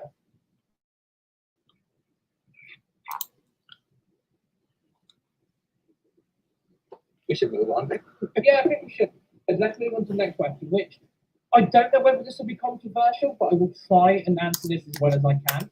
It's from, I'm going to pronounce this wrong, especially last name. I don't know if you can see this, but it's Lily Yashimi, even. Nailed it. Okay, brilliant. From Discord. Okay, so the question is, I know the era we are in is not very well full of is not very well full of diversity, but in the DI universe, early mid 1960s, 70s, which is not where we are right now, but are we like in the VA work, the female characters, should they be voiced by female VAs? Right. Let's start with the obvious, right? And this is, Chris, you know exactly what I mean on this one because you're in the same boat as me with this, right? Yeah.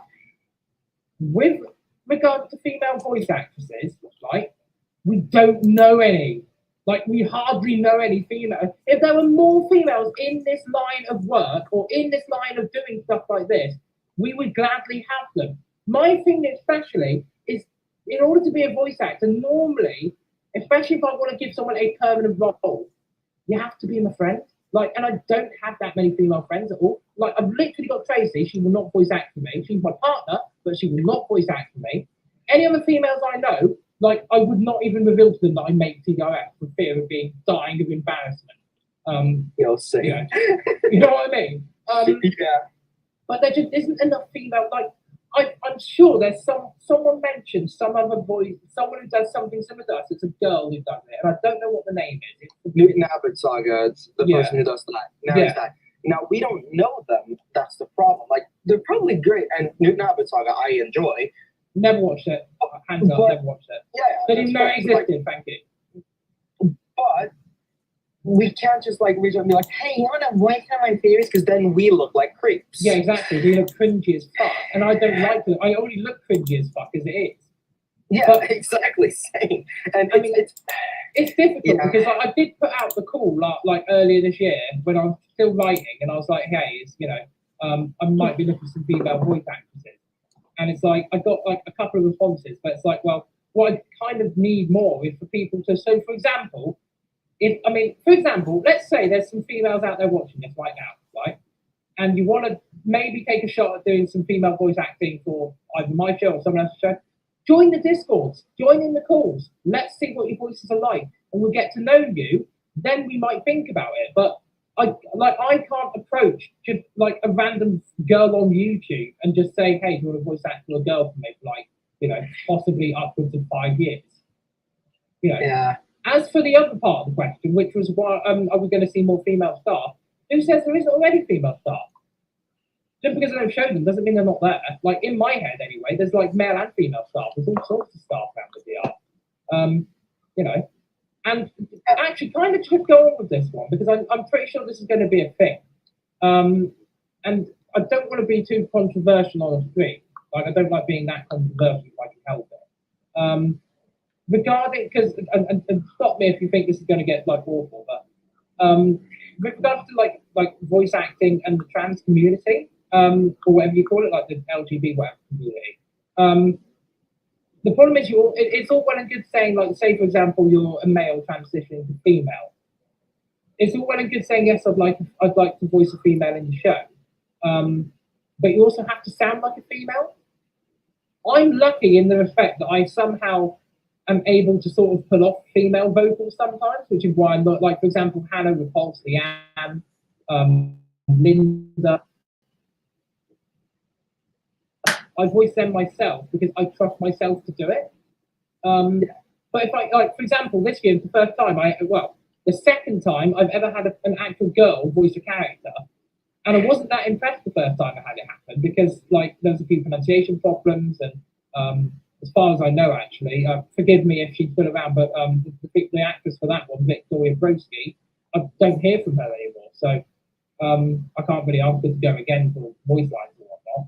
But, you know, if there are more out there, we would happily, like, invite.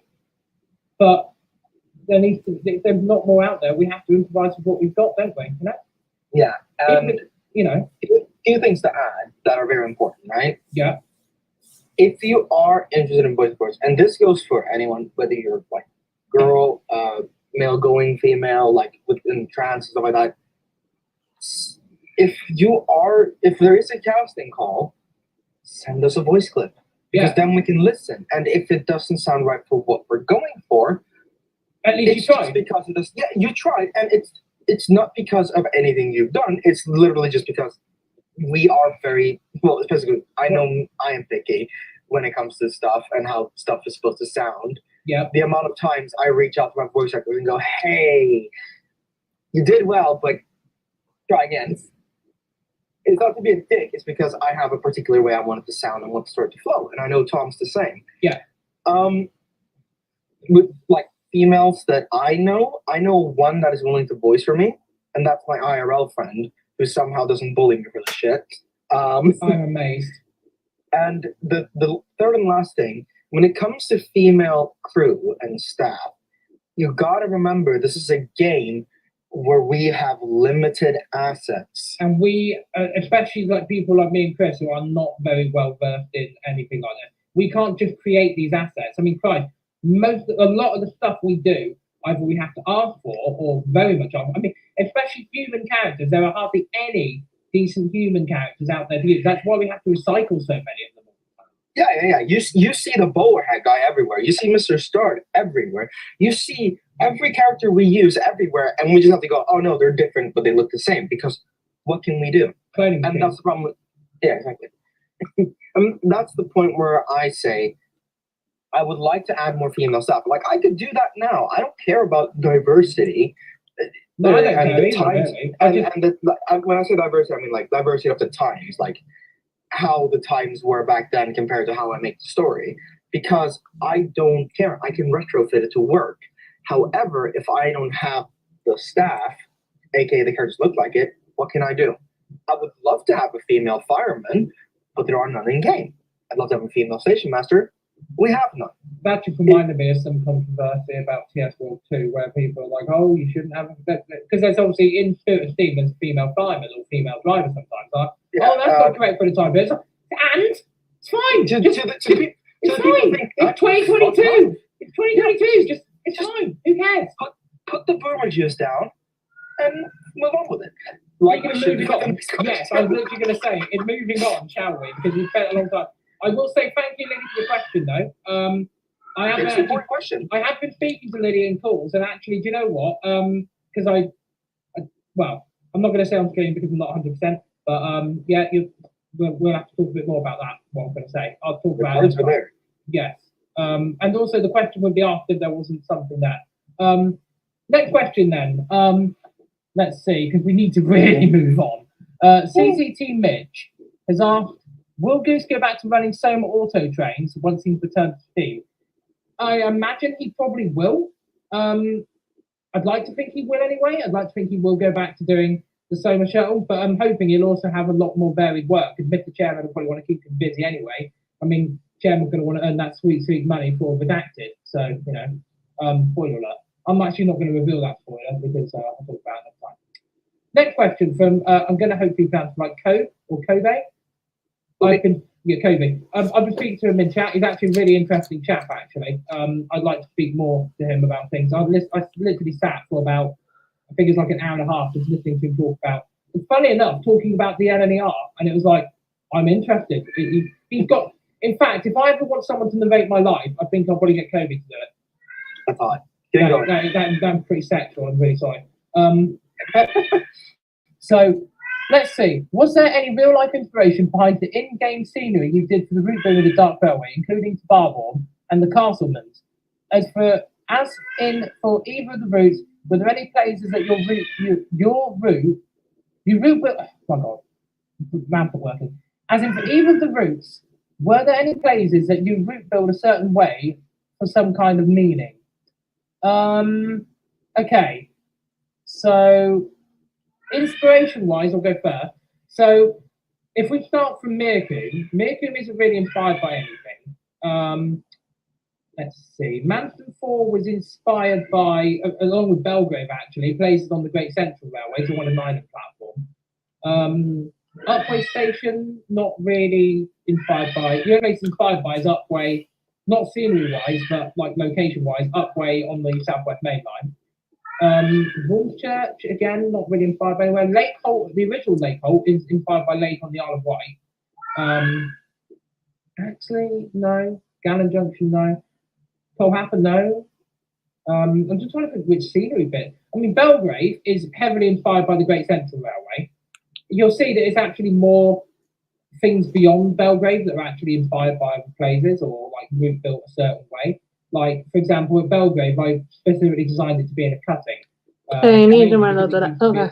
Because, spoiler alert, that whole section where Belgrave Station sits used to be part of Colhapper Tunnel because I was lazy and didn't want to route build. Let's see, Constitution Hill is, well, the code station of Constitution Hill isn't based on anywhere, but the incline is based on a little bit on the outlets on the Hitchin Abbas is based on Itchin Abbas a little bit. And Barborn is heavily based on Erridge on the Far Valley Railway. As for the way things are route built, a lot of the time, especially on those later sections of the line beyond Colhapper, they're built to see whether I can, there's nice, interesting shots compositions I can do for the DR, for the show. For example, the most photographic part of the railway, by none, is just beyond Hitchin Abbas Station, heading towards Barborn, because it's got those embankments. Yeah, the march and the embankments. Absolutely beautiful bit of route building on my part. It's not the best, but I really like what I achieved with that. Same as Hitchin Abbas Station as well. I like Hitchin Abbas Station, and Belgrave Station is good too.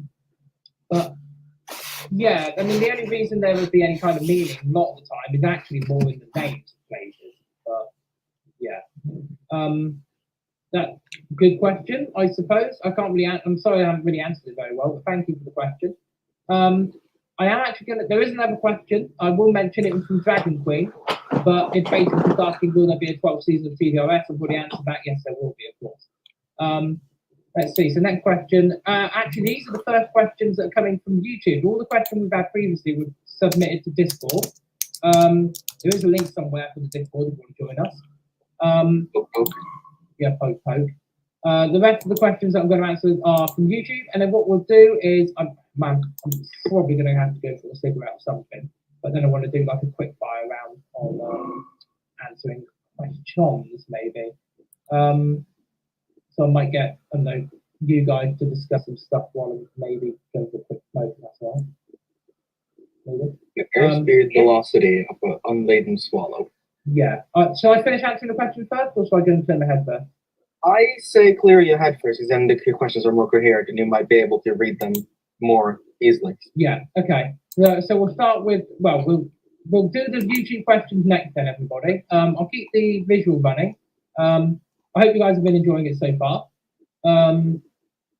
Especially the visuals actually, because I really like this. I liked this idea. I might even keep this video to do it again for future, like, you know, talking live streams, I guess you call it, where I just want to sit and talk to you guys. This idea of just sitting in a compartment coach chatting. So, yeah, before we start the next question set then, I am going to mute myself. I'll be back in about 3 or 4 minutes. Good luck. Chris, Oliver, Anthony, if you could please entertain the audience for a moment while we put into Bullshit, I'm going to nip away. Back in a moment, everybody. I have an idea for a question. For the people. People of the chat. Seeing as we're talking about the wrap-up of this year of TDRS, what were some of your favorite moments from the episodes? It could be scenes, it could be whole episodes, it could be just lines from the episodes. Just anything really. You two in chat, or in call, you got any moments in particular? Sorry, what was the question? Favorite moments from the season, be it episode, line, or scene. I'm gonna go with you shall not pass. By the way, Chris, random question. You know in Cameron Fuller, you have those moments where it's like, no. Is that Yeah. from the bit where people are asking, can you think about the summer? Yeah, No. that is exactly where they're from. No. Thank you, Chris. I hate myself for doing that, but it was fun. How about you, Oliver? I'm just thinking the whole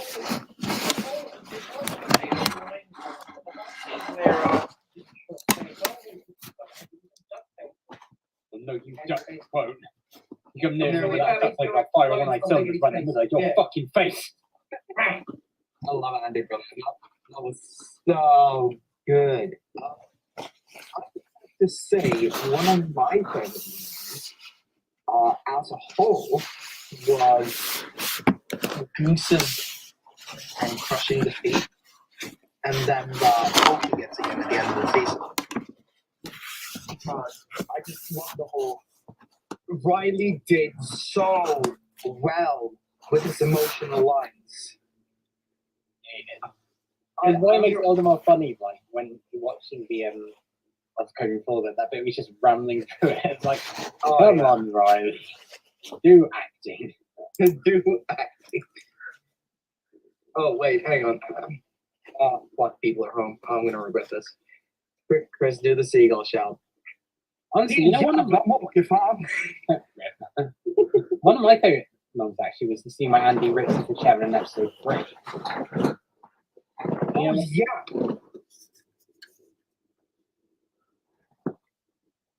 A good one. That is a good one. Andery. Under. Robert was 6 for his character.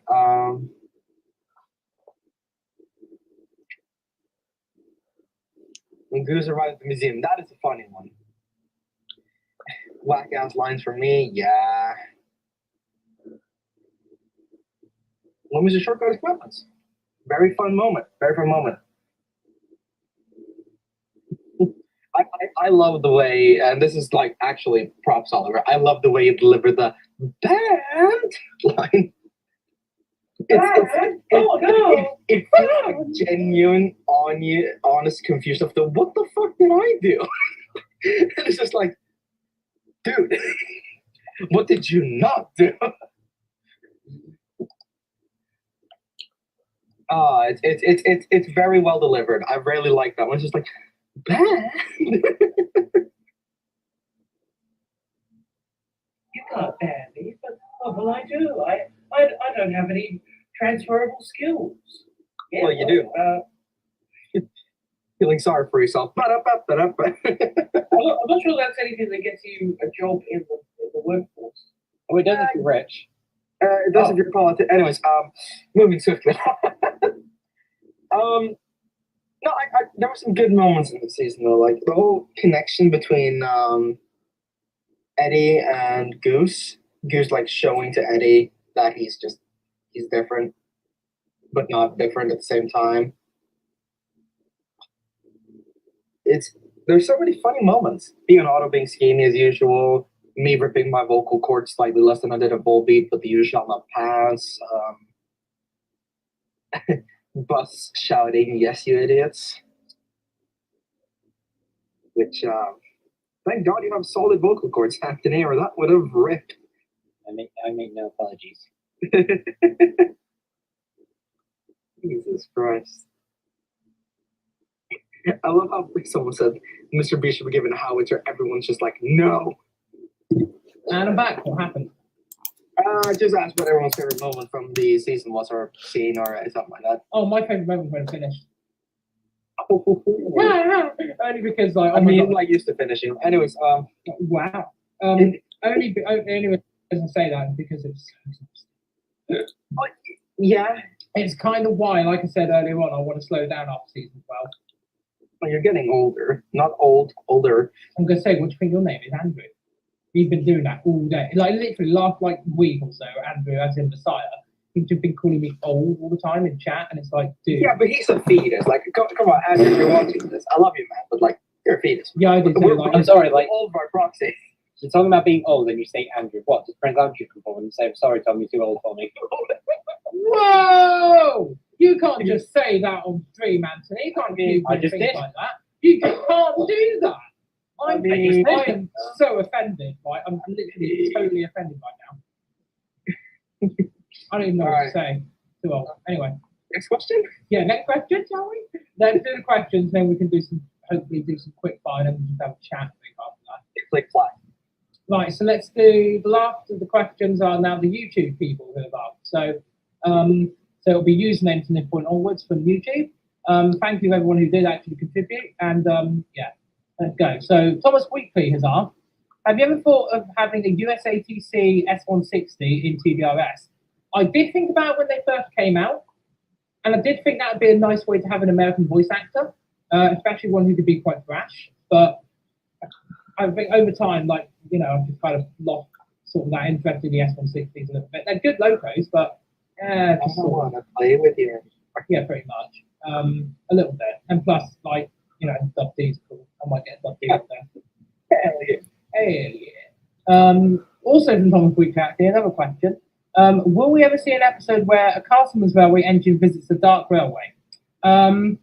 Well, I do intend for Lundy to come in at some point if I can get the voice actors to come back and do it in the future. I'll have to talk to Jordan because it's his friend who does it for me, Lily. I was thinking that maybe an engine could come over that is going to be established as a Castleman's Railway engine could come over just for a visit. I was thinking about, there was a storyline I had ages ago where a rebuild, I mean, this has changed a little bit since, it might change even because obviously the way I'm doing Northwestern means it could be redundant.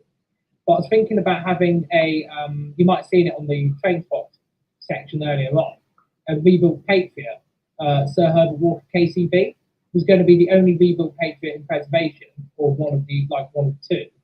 And he was going to visit the DR, and he was going to be so popular that Dave would feel challenged by it.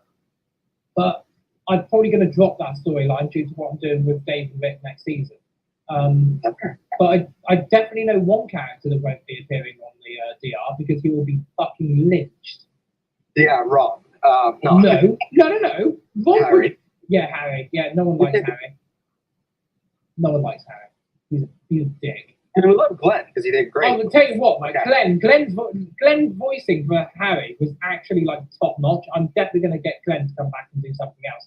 It does actually kind of make me want to do more, like an episode with Harry again.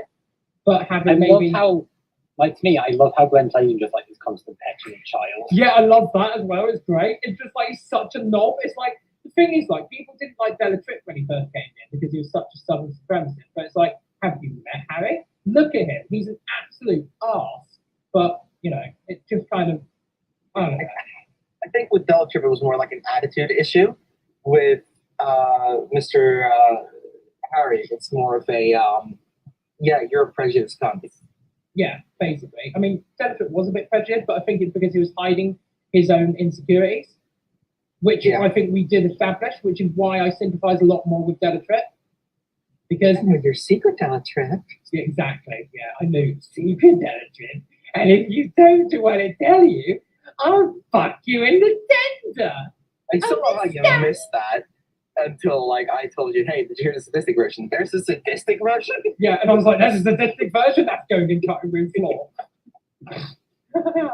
Right, should we move on? Because yeah, we are going to have visitors from the Castleman one day. Because I do intend as well, like just to finish up with the Castleman thing, is that my intention is that Zeke somehow will end up either part owning or he will have shares in the Castleman's Railway, which is why the Castlemans and the DR will have locos swap over from time to time just to mix up a little, which could involve having like more characters coming to the DR, but they're from the Castlemans, which is like, you know, part owned by Zeke, so it could work.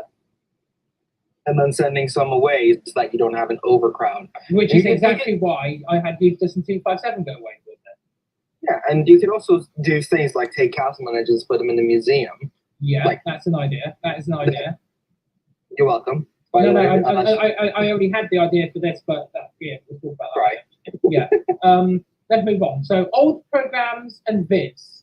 Cool username, by the way. I actually need to probably look at what you do because that's an interesting question. The question is, in one of the very early episodes, there was an eight. Oh, no, I think I'm going to like the question. There was an 8F called CJ. Now, before I finish the question, I really want to know, is there a fan of TDRS out there, somewhere, anywhere, who has this lost episode? Because I cannot find it on my hard drives at all. There was an episode I made in season 2, and it was a hill climb episode, which introduced a character called CJ, who's an 8F. And all I can remember from it is that it was basically me making an episode based on an episode of Gary the Steam Engine. And I want that episode back so badly so I can remake it. If someone has it, let me know. Like, join my Discord and PM me or something, or you know, leave a comment on like a video or something. I don't know. Just if someone has it, let me know. If someone happened to archive it. But back to the question. So, an 8F called CJ who had planned to be introduced into series 2, but this never happened. If CJ isn't planned to be introduced into the series, are there any existing characters or new characters, or I think new characters written twice there, which are based closely on him? Barry, I would say. In a way, because Barry, the whole point of the 8F was that we wanted a freight engine on the railway, and we never got a dedicated freight engine proper until Barry came in. I think the closest to it would be the fact that I think that CJ was split up, and it ended up being Eddie and Maxon. But we obviously only kept Eddie because Maxon's model kept crashing my game, so which is a shame because it would have been cool to have kept Maxon on and see what an alternative universe where Maxon stayed and humbled out of it would have been like. But there are loads of, like, the problem with these sort of what characters will I introduce kind of thing, it's difficult because there's so many, like, different logos and characters I've had planned over the years. Like, you know, I've already got a plan to put a 33 in, like a class 33, so I want one. There's just so many logos that you'd want in, but it's difficult. But for CJ himself, I'd like to have put CJ in, but yeah, he's just unfortunately going to be a relic lost to time, sadly. I don't think there is actually a character that was based on his personality as much because he didn't really have one. So yeah. Sam's the 404, let's just carry on, has said, will Harry ever be punished for what he did? I assume he means what he did to Ed and Sid. I think he probably has been. I mean, my assumption is probably that he'll the punishment will probably be that he finishes his boiler ticket and then he's taken apart and not put back together again. I'd like to think that happens to him. Either that or he gets sold to the Bluebell Railway as spare parts as well, just to keep the theme of spare parts. Unless you guys can think of a good punishment for him, apart from being melted down and turned into teaspoons. Son of a bitch. I was just about to say that. Chris, I've told you, right? your rent has not been paid in my brain, right? You need to Oh. start paying rent. Okay. I see how it is. We're doing this. Okay. We're doing the I thing. think an adequate punishment would be replacing his tender with the brake van in the garden from episode 9. Okay, you mean the one that it isn't brown paint on the sides? Yeah, It's not brown paint. it is not brown paint. I can confirm that much. A firm. Because do you know why everyone? Why Because should I it's because it's Chris's house. It's not my It is- house. It's it my is- house. No, It's no, in my it's, garden. it's in your garden, the lake. It's, yeah. so fun but it's- fact. Yeah, fun fact. Go on, Chris, you tell the story. Fun fact. When we did the whole DRPS roleplay thing, I cracked a joke in the chat about taking a shit in the brake van, and that joke stuck like shit to the wall. And we just kept going with it, didn't we? And that was 2016, by the way. Yeah, That is 6 years ago now. a long time ago, it feels like. 6 years ago. And yeah, that joke finally paid off. Amazing. Yeah, because we literally the whole point is that like Chris has always said he wanted to live in because we said like where do the characters like because when we did the DRPS roleplay it started out as like a Facebook group chat and like the whole point of it was that we were because this is sad actually because I really wanted that to take off but it never really did. It got to a stage and then it just sort of fizzled out. The whole point That's was what that it happens was when like people try to argue over stuff and fight over stuff and like we're What, not you getting mean, voice actor roles. oh yeah, also the fact that yeah, I remember that as well. I also remember the fact that people had an argument over what petticoat was. Yeah. Yeah, that was fun. Continue. Basically the idea is that we said, oh well, where do characters actually live and commute from to like work at because even when we were working quote unquote on restoring the station at Gamma Junction when it was closed. And Chris was like, oh yeah, well I'd like to live in Lake. So we just said, yeah, okay, Mr. Ramperson lives in Lake. And then it was like I think it was actually James Wright who started the joke about we were restoring this brake van that we bought off the DR, and it was like who shat in the brake van again? And it was always like quote unquote Chris. I think. So we literally just rolled with it, and then I mean to be fair, James did get his revenge in the cab incident. Motherfucker. Yeah, I know. So that was why the van was sold to Mr. Ramperson, and he put it in the garden as an outhouse. So there you go. It's a nice view. Yeah, very nice view over the river and the the lake and the viaduct. That's more relaxing than shitting and watching Zoom frames go by. I Alright, didn't realize. continue. Hang on, wait. Why did you put Clint in your brake van? Oh, shut the fuck up. You just literally did Clint's voice, you dick. No, I would have gone deeper. I can't do Clint's. Sorry, my fucking Larry guy is still here. anything because my name is Bob. Anyway, Alright, continue. like Train Fan 2004 has off because I'm pretty sure people want me just asking questions so we get to quick fire them. Well, what is this game of 8 out of 10 cats? Anyway, so Train Fan 2004 has said, will we ever see the Castleman's Railway again? And what was the inspiration behind Harry, the SECR engine, and the downfall of the DRPS? Well, we kind of answered those questions already. So, I mean, I suppose I could. I suppose I could just say, okay, we probably will see the Castleman's again because I'd like to show it as it progresses, a bit like the DR's progressing to Barber. Inspiration for Harry was just that I needed a foil for Ed and Sid and to actually bring some drama in because it's hard to do when you've already got established characters. Whereas bringing a whole new character in that was a complete dick was like, cool move. And as for the downfall of the DRPS, we've already discussed that anyway at length. So next question. Well, then 2 more questions from old programs and vids. So the first of the questions or her questions is, with the release of the new model of the Light Pacifics, what livery do you plan to have 257 Squadron wear when he returns from his loan period? You probably saw from the screenshots, but my idea is that he runs up on the Northwestern in his Malachite livery, but when he comes home, he's sort of like, he wants to look more like Eustace, because him and Eustace bond a bit more. So he comes back in BR Lakecrest, British Railways Lakecrest, mainly because I can actually run him like looking decent with a BR Lakecrest on a large tender, which to me, and this is a funny story, because this is how I see 257 Squadron in the real world, that's how it should have looked. Because in current times, the real life number 34072 has a cut down rebuilt tender. I think it's a 4,500 gallon tender. Now the problem is in its entire service life, up until it went to scrap, it had a high-sided tender with the the flat sides. And it was always a shame that they never sort of built a new one. And then I heard they were building a new one, a new flat-sided tender, and I heard it was going behind Manston at Swanage, and I was like, put it behind 257 Squadron. 257 Squadron always had a high-side tender. Give Manston the rebuild tender. I don't care how it works. When I win the lottery, I'm buying 257 Squadron from Southern Locomotives Limited, and I'm having a new high-sided tender built. Or I'm going to, literally buy the one from City of Wells and just put a lake back on it, and then that'll be how 257 runs forever. So that's how I want 257 to look. Because in 77C, he's not bought by the Swanage Railway, and he's not bought by Southern Locomotives Limited. He stays on the DR, and he does what I want him to do, which would be awesome. Next question then, which is also from old programs and vids. This is a bit of a long question, so I might. It's a bit of a question. So, while the pair of Light Pacifics are at the Northwestern Railway, will there be an episode featuring both Eustace and 257 working alongside the engines of the Northwestern Railway? Would be good to also see the pair at work on the main line, and if they visited Carnforth, give Green Arrow, Scott Gardner and Mayflower a good talking to, as well for their behaviour toward Barry and how they refused to rescue character Smash. Long question, but we're going to shorten that down to basically a few sections, which is, are we going to see an episode with Eustace and 257 up on the Northwestern, a la Meanwhile and Feel It? I don't know, because the whole point is that I'm still not 100% with what's going on with Northwestern, and I don't want to sort of shoehorn in an episode which is another crossover. Unless people really want to see it, I may have to do a poll on this, because if people really want to see this kind of episode, then I may well make it.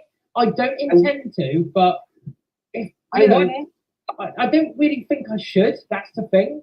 No, it's because if you do, then you have a set thing you need to follow, and you're limiting yourself from the get-go. I mean, I've already done that with Andy, haven't I? Then again, not I mean, really. not really. Not Actually, no, just you're right. That's the second thing. If I show Eustace and 257 working on the Northwestern, then it implies like that they interact. Established characters. Exactly, yeah. So maybe it's best not to. Seeing them working on the main line, I mean, I'm not sure I could do that either, because the whole point is they're loaned to the Northwestern, so they could be working up there. As for talking to the guys about, the three big pompous engines about what happened to Barry and Character Smash, I don't really think that's any of their business, and I don't think they really care. So that's really the answer, long answer to that one. Next question is from CSX 2716 Productions. Was Harry one of the engines who bullied and ridiculed Della Tripp when he first arrived on the Southern Railway? I don't think he was, actually, funnily enough, because I see that Harry would have remained predominantly on the South Eastern and Chatham Railway area. So actually, he would have probably visited the DR previously. As in, maybe he could have visited the DR during the 50s. Maybe in that before TDRS thing. Looks at Glenn. Wink, wink, nudge, nudge. Perhaps. Finger, finger. Because, yeah, that's a good idea. Thank you for the idea, by the way. And Della Tripp would have worked on the ex-London Southwestern region, so he would have been central section, which would have been, he'd have worked Waterloo to Weymouth, Waterloo to Exeter, so he would have been over the west of England and all that lot. So I don't think Harry was one of the engines that ridiculed Della Tripp. It would have probably just been, maybe some of the more pure southern locomotives, as in, I'm looking at the Morsel built, easterly built locomotives, I'd say, would bully him. We've not got that many questions to go on this one. So we've only got a few more questions left. So if anybody has got questions they want to ask, get ready, because we're going to be doing the patented DDJP. Don't post them yet. Yeah, don't post them yet, otherwise I won't see them. So just get ready. Just get ready. Yeah, nothing stupid, otherwise I'll just get Chris to give you a fart noise or something. So Flying Dorito has asked, what are the plans for Mr. Chairman and Goose post DRPS? Well, the thing is that at the moment Goose is out of order, and Mr. Chairman has already said he wants to do what Goose wants to do. So Goose will basically want to be restored as quickly as possible because he wants to get back to work. He doesn't like being in the museum. So really, the plans for them is that Mr. Chairman is going to get Goose into the works. Goose is hopefully going to get back out and working, and Mr. Chairman is looking to possibly invest in another locomotive or two. Maybe, but unfortunately, it will possibly require them being purchased either on the cheap side, and no, we're not buying cheap side, or from probably in a bad condition. So we'll have to see what happens there. That might be a hint. I don't know. But I mean, my idea eventually is to irritate both Gwion and Riley by putting Goose into BR Black for a gala. But I want it to be part of the story, like the fact that both of them hate the idea of it, but he's basically forced into it because otherwise he won't be able to run at the gala. I love that idea. It's great. Alright, Like, so now I your have to choices get are flour, but either you get put my paid to little BR Black salt. temporarily for the I weekend, gotta or you don't work. And Goose That like, oh, but I want to work. bike I'm and going to see thingy. loads of engines and all that lot. So I get paid flat then. Chairman's like, this is ridiculous. You can't do this. Oh, can't we just say it was like 1948 or something? No, Chairman. No. Just paint in black. It's fine. Just for like one day. It's fine. And then Goose is like, he's like, fine, I'll do it. And then he gets painted black. And he's like, oh, it feels so horrible. And then he just like enjoys it for a minute. And he's like, as soon as the gala's over and no one's in earshot, he's just like, Chairman, paint me back, paint me back, paint me back, paint me back, paint me back. And then they print out a great list of green Yeah, screen it's like, stuff. yeah, Mr. Thatcher comes and I go, oh, I'm so sorry, guys. We've got no more Great Western green paint. Hannah had it all. You fucking what? Or something like that, I don't know. I'll discuss it with them anyway. Okay, so I'm gonna say the question, but I'm not really answering it because it's not really to do with the channel. It's more of a general thing, which is well, okay, yeah, I'm gonna skip it. I'm sorry, Mr. SBRC, your question being skipped. I will just say if you want to know the answer to that question, then tutorials and manuals. I think I explained it in another video anyway. So Joseph Grice has 2 questions. These are the last 3 questions we came up to, by the way.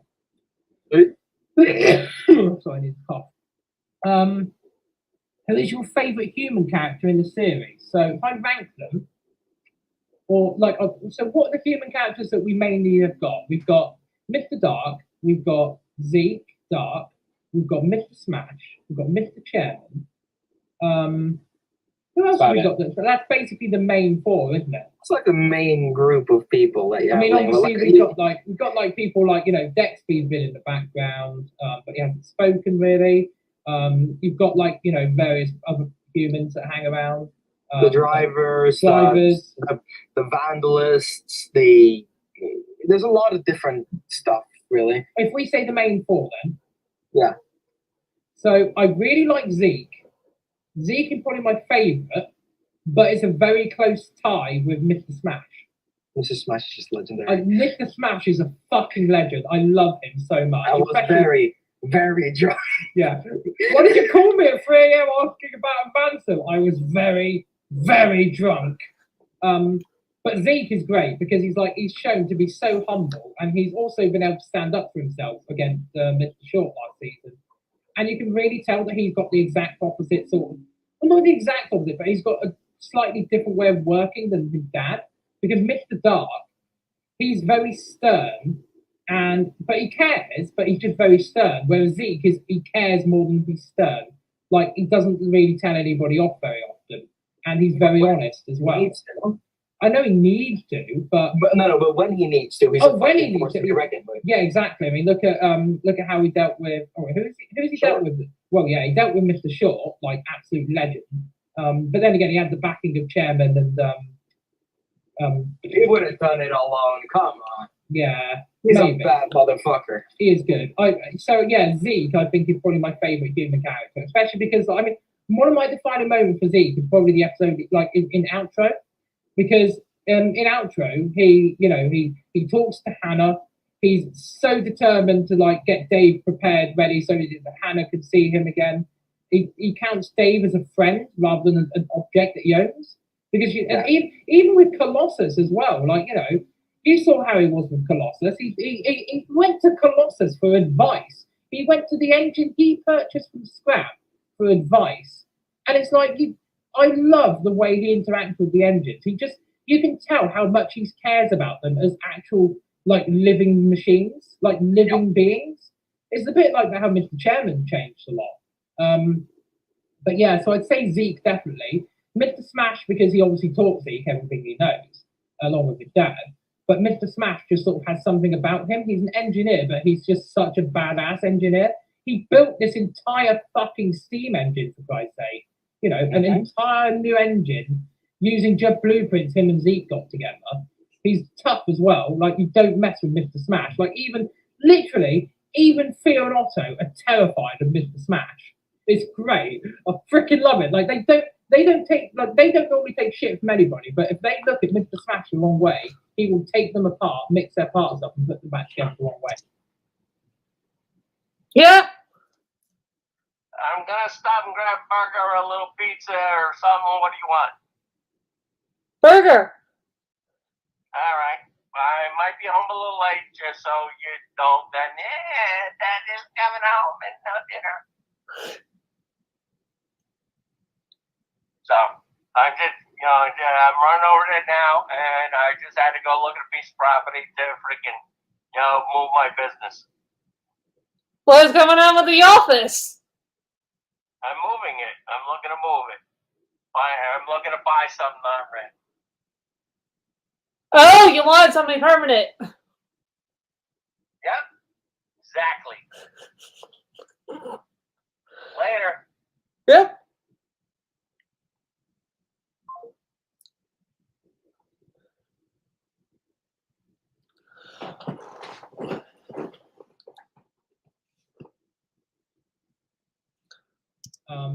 You know, he started out being stern and being a bit of a knob and sort of like not caring and caring more about the company's finances and the feelings of the engine. But as you can really tell, he's really come to care for them, and he changed his tune so much once he came to respect the engines and what they're all about. True. Mr. Dark, on the other hand, he's been there since pretty much the beginning, and he's owned the railway for a very long time, and he knows about the railway, he knows everything about it. But, and this is going to sound really weird, since Zeke was introduced, I've actually liked Mr. Dark a lot less. Because I think he's just been, he has been he's been harsh in the past, he's been too harsh. He's been, like he shouts at the engines, he's he's done good things as well, don't get me wrong, like, he clearly cares about them, but he's had a lot of bad stuff happen, hasn't he, Does he really? Well, I'm about that. Hey, look, knockout gas. Yeah. Oh, yeah, that. Yeah, there's instances like that as well. Oh, yeah. Sir, you traitor! Oh, yeah. Oh, yeah. That was Super 8, wasn't it? Yeah, that was when they did the whole fucking Mark II coaches. No. And then Owen vomits, and Alan just Ryan gets overconfident, and Alan just gets pissed off after getting drunk and just shoves him and coaches him. And then the freaking director goes mental and just gets him sent to like Kukubri, yeah, freaking H. But yeah, that will stem from Mr. Dark being a bit of a knob. So yeah, I think do you know what? I actually think I'm going to put Mr. Chairman above Mr. Dark. Damn. Yeah, I know. I'm going to be Zeke and Mr. Smash at the top, then Chairman, then Mr. Dark. So yeah, I know it sounds controversial, but yeah, I think Mr. Dark's been a bit. He's probably had too many bad parts, really, or at least parts where he hasn't cared as much about. I say that though, but he has run that railway mostly successfully. I mean, to be fair, I say that. I mean, look at Leander, look at the tunnel collapse, look at closing Gallen Junction, all that jazz. Yeah, he's actually been not great for the railway. Look at Zeke, and freaking extending beyond Colhampton, Right. like where Mr. Dark wanted to get to originally. Yeah. And Zeke's just like, yeah, cakewalked it. So yeah, Mr. Dark's at the bottom. Okay, so next question. Second to last question from the official one submitted. Oh my god, we've been over 2 hours. Yeah, sorry about that. I hope everybody's enjoyed visuals. I'm really sorry if it's a bit repetitive, but we'll travel along the railway having a chat in the we're having a chat in the compartment coach. So Chris, there you go. You can get the feeling of actually being sat here, on a train with us. It's great, isn't it? On the train. There's a train. So there, Joseph Price asked, if TDRS wanted to be set in a different universe, which one would it be, and what would be different about it? Well, it already is set in a different universe, really, isn't it? I mean, if I were to do something like, quote unquote, a reboot in a different universe, the main difference would probably be, in fact, this reminds me of what, do you know what actually? I remember what this reminds me of, Chris. TDRS old. Well, yeah, but you did the whole modern thing. No, not the modern thing. It was gonna be that during the railway didn't get the contract wasn't drawn up. No, it was the railway. It was in Southern. Yeah. It was absorbed into the Southern Railway, and Mr. Dark stayed on as the manager. But then when World War II came along, he went off to fight in the Second World War because he was an able-bodied man. Not Mr. Dark, sorry. Lord Dark didn't get the agreement, so he became the manager. And then Nathaniel Dark, as in Mr. Dark, went off to fight in the war after he was born, because he was still a young man at that point, and he perished on the continent. And Lord Dark was so upset with this that he died. He obviously still dies in 1938, not 1938, like slightly later with a heart attack. So basically, they lose the manager, the founding father, and the guy who would eventually become the manager, and the railway just become part of the Southern Railway. Obviously, at this point, you'd find that what would happen is that DR1202 would have been not built in this universe, which would make life easier to make this as an alternative series. And the railway would have just been run as a Southern branch. And what would have happened is probably following more traditional history, would have been that the railway survived as a branch line, probably would have been single tracked all the way through, would have survived up until maybe 1966 or 1967. Maybe dieselization would have started, and then the steam engine would have all been sent away, the railway would have been closed, and it probably, similar to the Swanage Railway, it probably would have been restored as a heritage railway, but never going all the way. So it probably would have run from say, a temporary station at Meerking, because the old station would have been bulldozed and been a lot smaller, and it would have probably run as far as maybe, I don't know, Woolchurch. Yeah, that's what I was thinking. Woolchurch, it'd be a climb, though. That's the thing. It would be a good heritage railway for that. But yeah, that's how I would see the alternative universe DR being if I were to write another show like that, which would be interesting actually, because I could do it because the amount of locos that we've now got for the southern region, you've got Bully Pacifics, you've got the U class, you've got the L1, which is inappropriate for the region. You've got Drummond 700, A12, T3, T9. You've got Terriers. You've got hopefully more locos coming soon from Southern. You can chuck in a. Is it no? It's not C1. What is it? H2. No. The Bully 806 engine stripped down Q1. bare bone. Q1. I can chuck in a That's the one. Q1. Yeah. I mean, to be fair, if Mr. Wilson of Caledonia Works ever gets round to doing a Q boat, a Mortal Q class, I'm having the shit out of that on the DR. A bit like the seven. A bit like the fact, yeah. Well, literally, Chris, you know that my plan is I want a 700.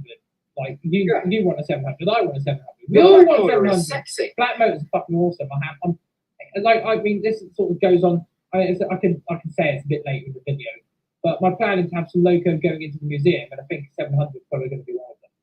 As awesome. in order to rotate locos out is what I mean, Chris. I'm going to rotate locos in that aren't characters at the moment, because then I could just have a set of characters go into the museum. I've already got the idea of what I want, but a 700 is probably one of them, maybe you as well. So that Hannah, Delatrip, Brian can go into the works, and the bomb engine left with these new engines, right?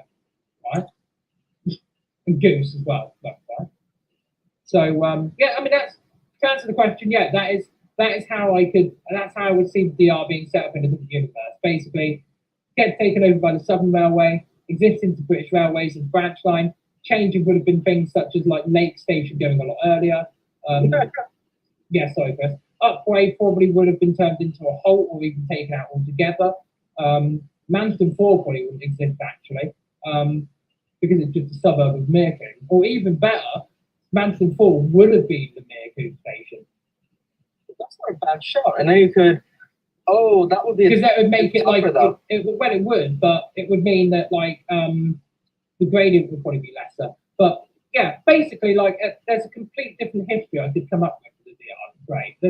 Alternatives even worse would be that it gets third rail electrified at one point. Or even, the industrial branch, there was also plans eventually one day to actually extend that line, wasn't there? There was going to be extended.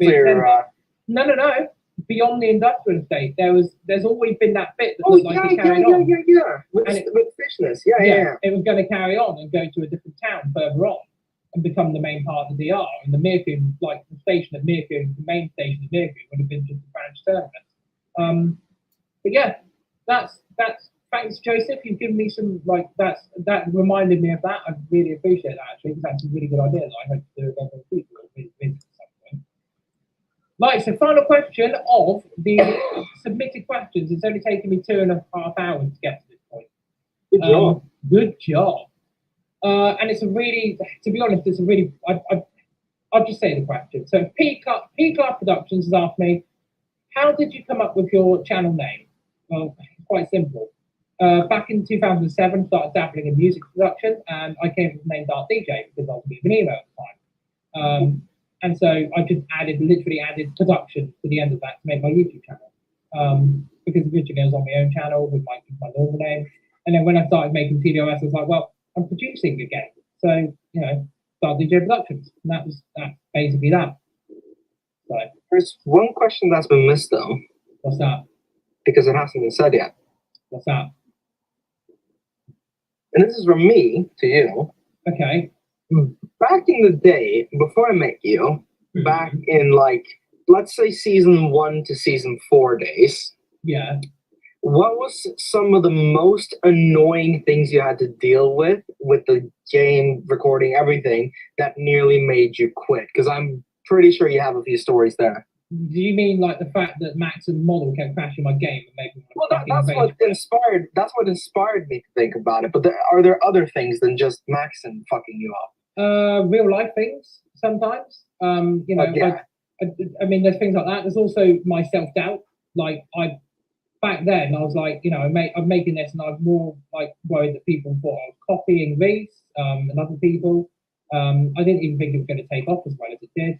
I mean, I was just going to do the first season. That's the thing. Like, I'm just going to do, because season 1 is basically almost, I would say, self-contained, but it's just, I've been there. Don't worry. I know. the lack of variety also made me want to quit. Yeah. All that lot, and just rage quit all the time. But yeah, it just makes me sort of.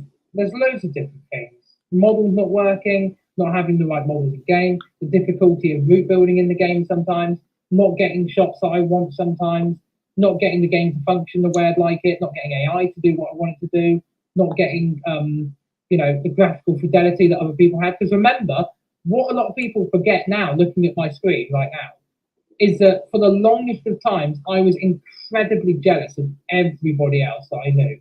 Because Andy got a better computer before me, Reese had a better computer before me because he had his Death Star, and I was just stuck on my really crap laptop.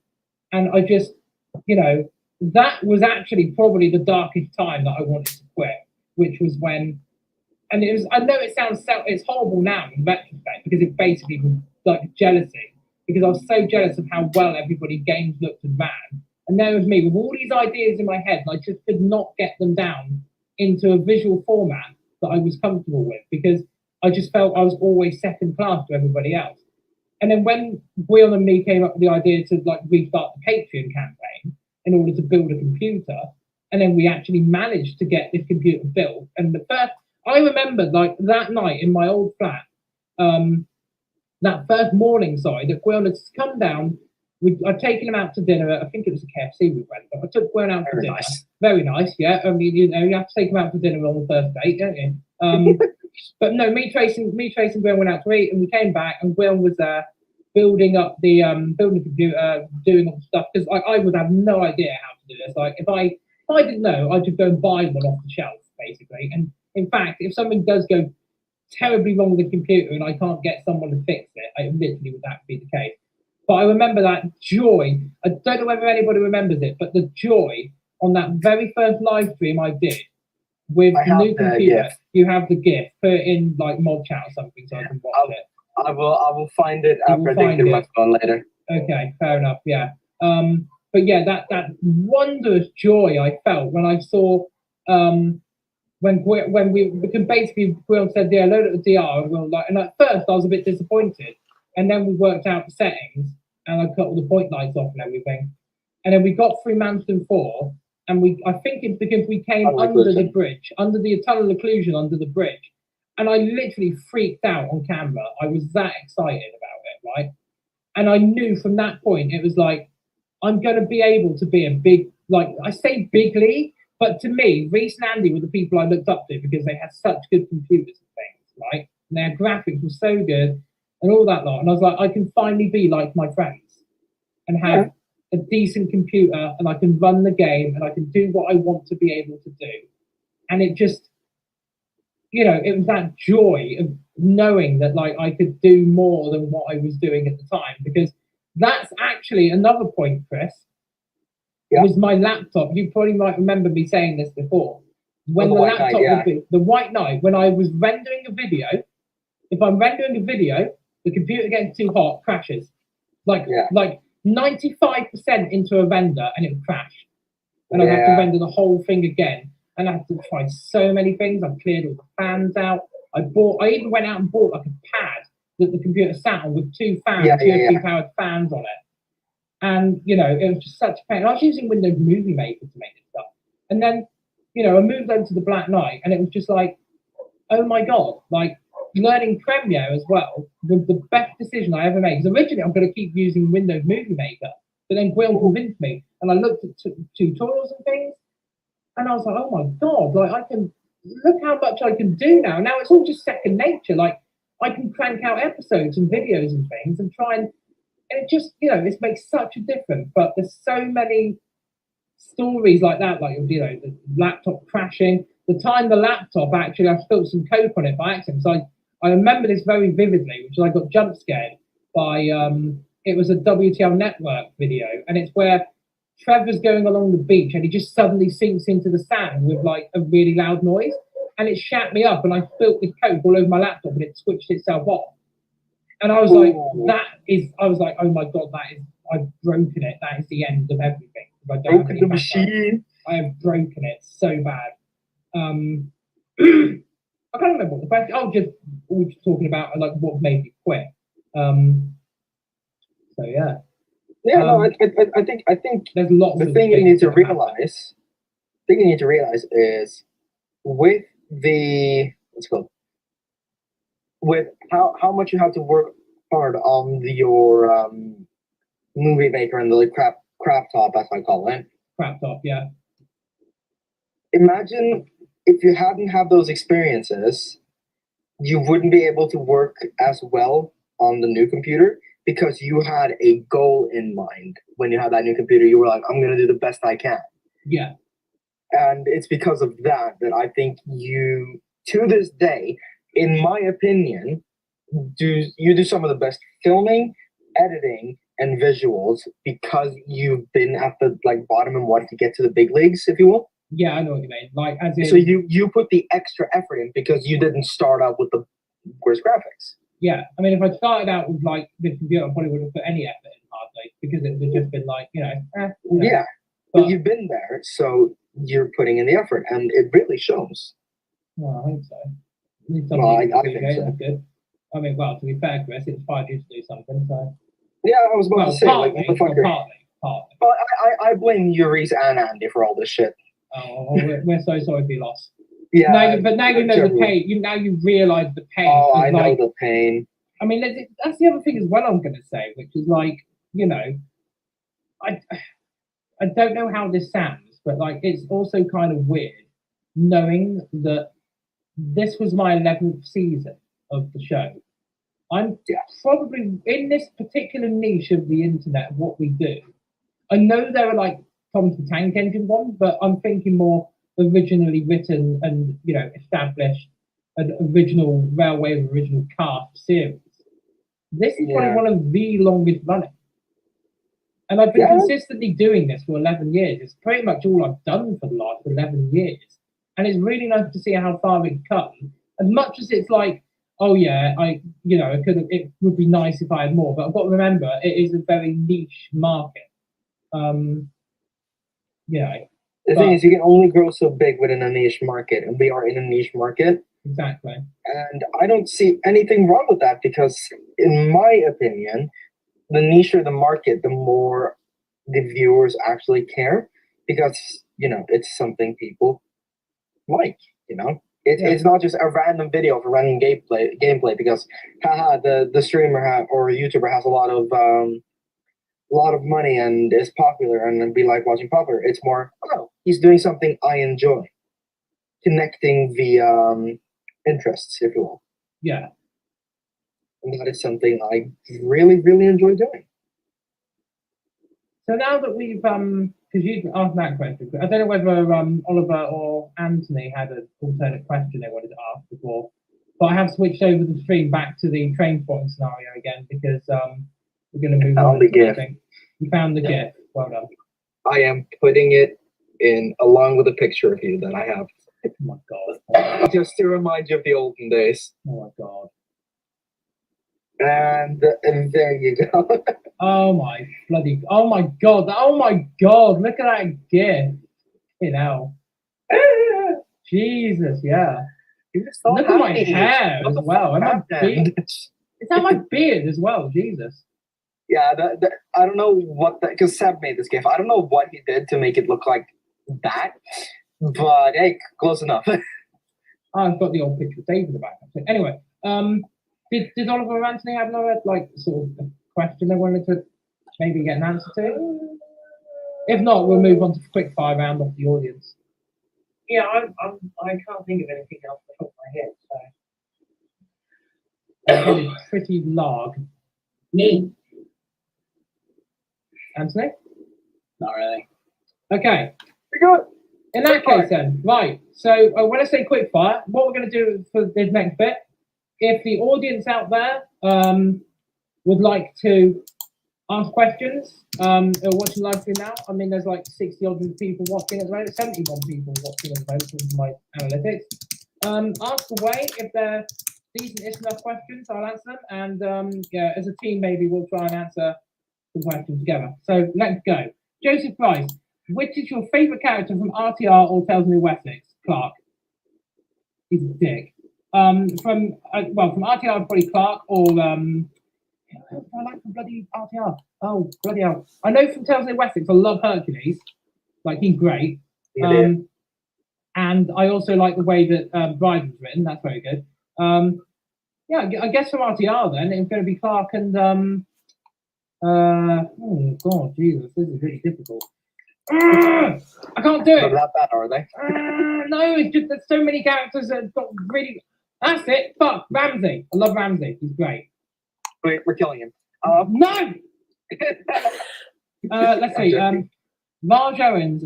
Where's Brain? 800112. I guess he means where in Brain. He is basically long rusted away on that island that he was teleported to in Event Horizon. That's funny, actually. There's no question about Event Horizon through this whole thing. James Smith. Does Dave identify as a microwave? If so, what flavour? He actually identifies as a K plus attack submarine, and his flavour is currently orange with lemonade. Yeah. Highway for Productions. Hopefully I pronounced that right. I know you made a video about this, but we have any LNER engines on the VR? We've answered questions, and why was it never a part of it in the first place? Well, the LNER wasn't really the region for the DR, because the DR is southern region, which was more connected to the LMS and GWR. I just don't like the LNER that much. That's really why. I'm just not that big fan of it. Let's see, another question. Ethan's Express. Has the planned character list capped, or are there any more plans that we don't know about? Well, you just have to wait, I suppose, to be perfectly honest. Let's see. Will there be any more non-rail vehicle characters in the series, and what will her purpose be? That's from Ryan Cho. To be honest, I'm not sure. Again, it's probably about a traction engine. I don't think I'll do another bus. We've sort of done that, haven't we? But there's not really many non-rail vehicles to do. I don't really fancy doing a boat either. That'd be a bit weird. I think we just stick to railways for the time being. Let's see. Tommy Lucas has said, a bit late. Oh my god, the chat's gone so quick though. Scroll up. It won't scroll it. Oh, there we go. Bit late to the show, but the question is this: what is your story writing process? I've noticed the last few seasons of the DRS have been much more mellow in terms of action, but seem more compelling. Okay, so the process normally is like the fact I'm getting older, I'm getting more mature, I'm getting more mature with my writing, I suppose. I like more mature stories. I did the whole thing with having a villain, and sometimes having a villain isn't really that good. Sometimes your story writing is better if you can actually work around what you've got as well in terms of the characters and locations.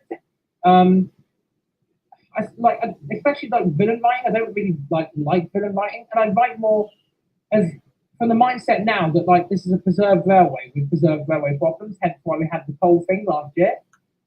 Also due to COVID, but you know. I'm writing this now. Wait, am I not? Wait, am I still not allowed to say that word? What if I say? What if I say I'd like a drink of Corona instead? Is that better? Yeah, sure. Why not? I don't know, whatever. Yeah, sure. Why not? It doesn't matter. I'm probably going to get demonetized this video anyway. Who cares? Anyway, so yeah, that's the answer for that one. The reason they probably get more compelling is probably because they could get more mature as a writer.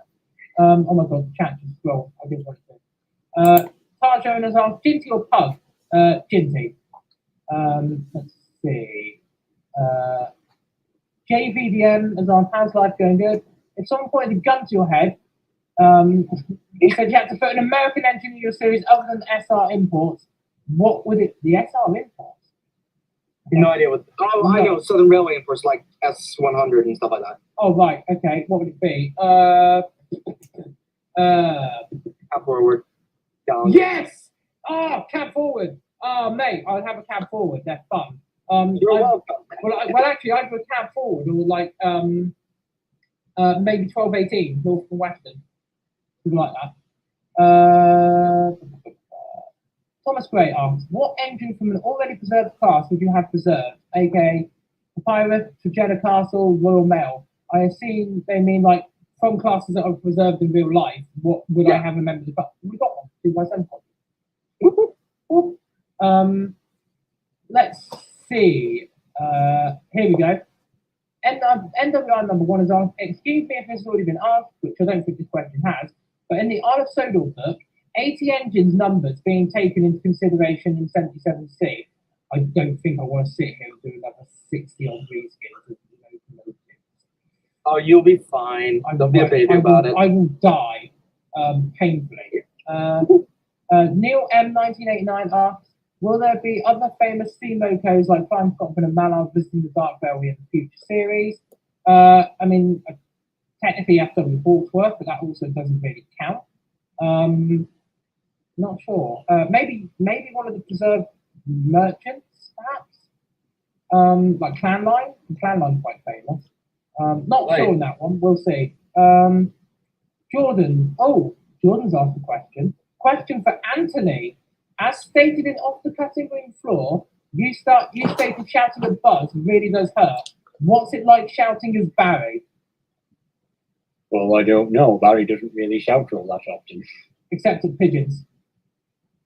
Get out of my prize! You're not chickens! There you go. That's how he sounds.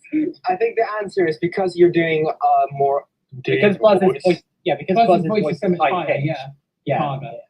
It's a bit like how it's harder for me to shout as Sid.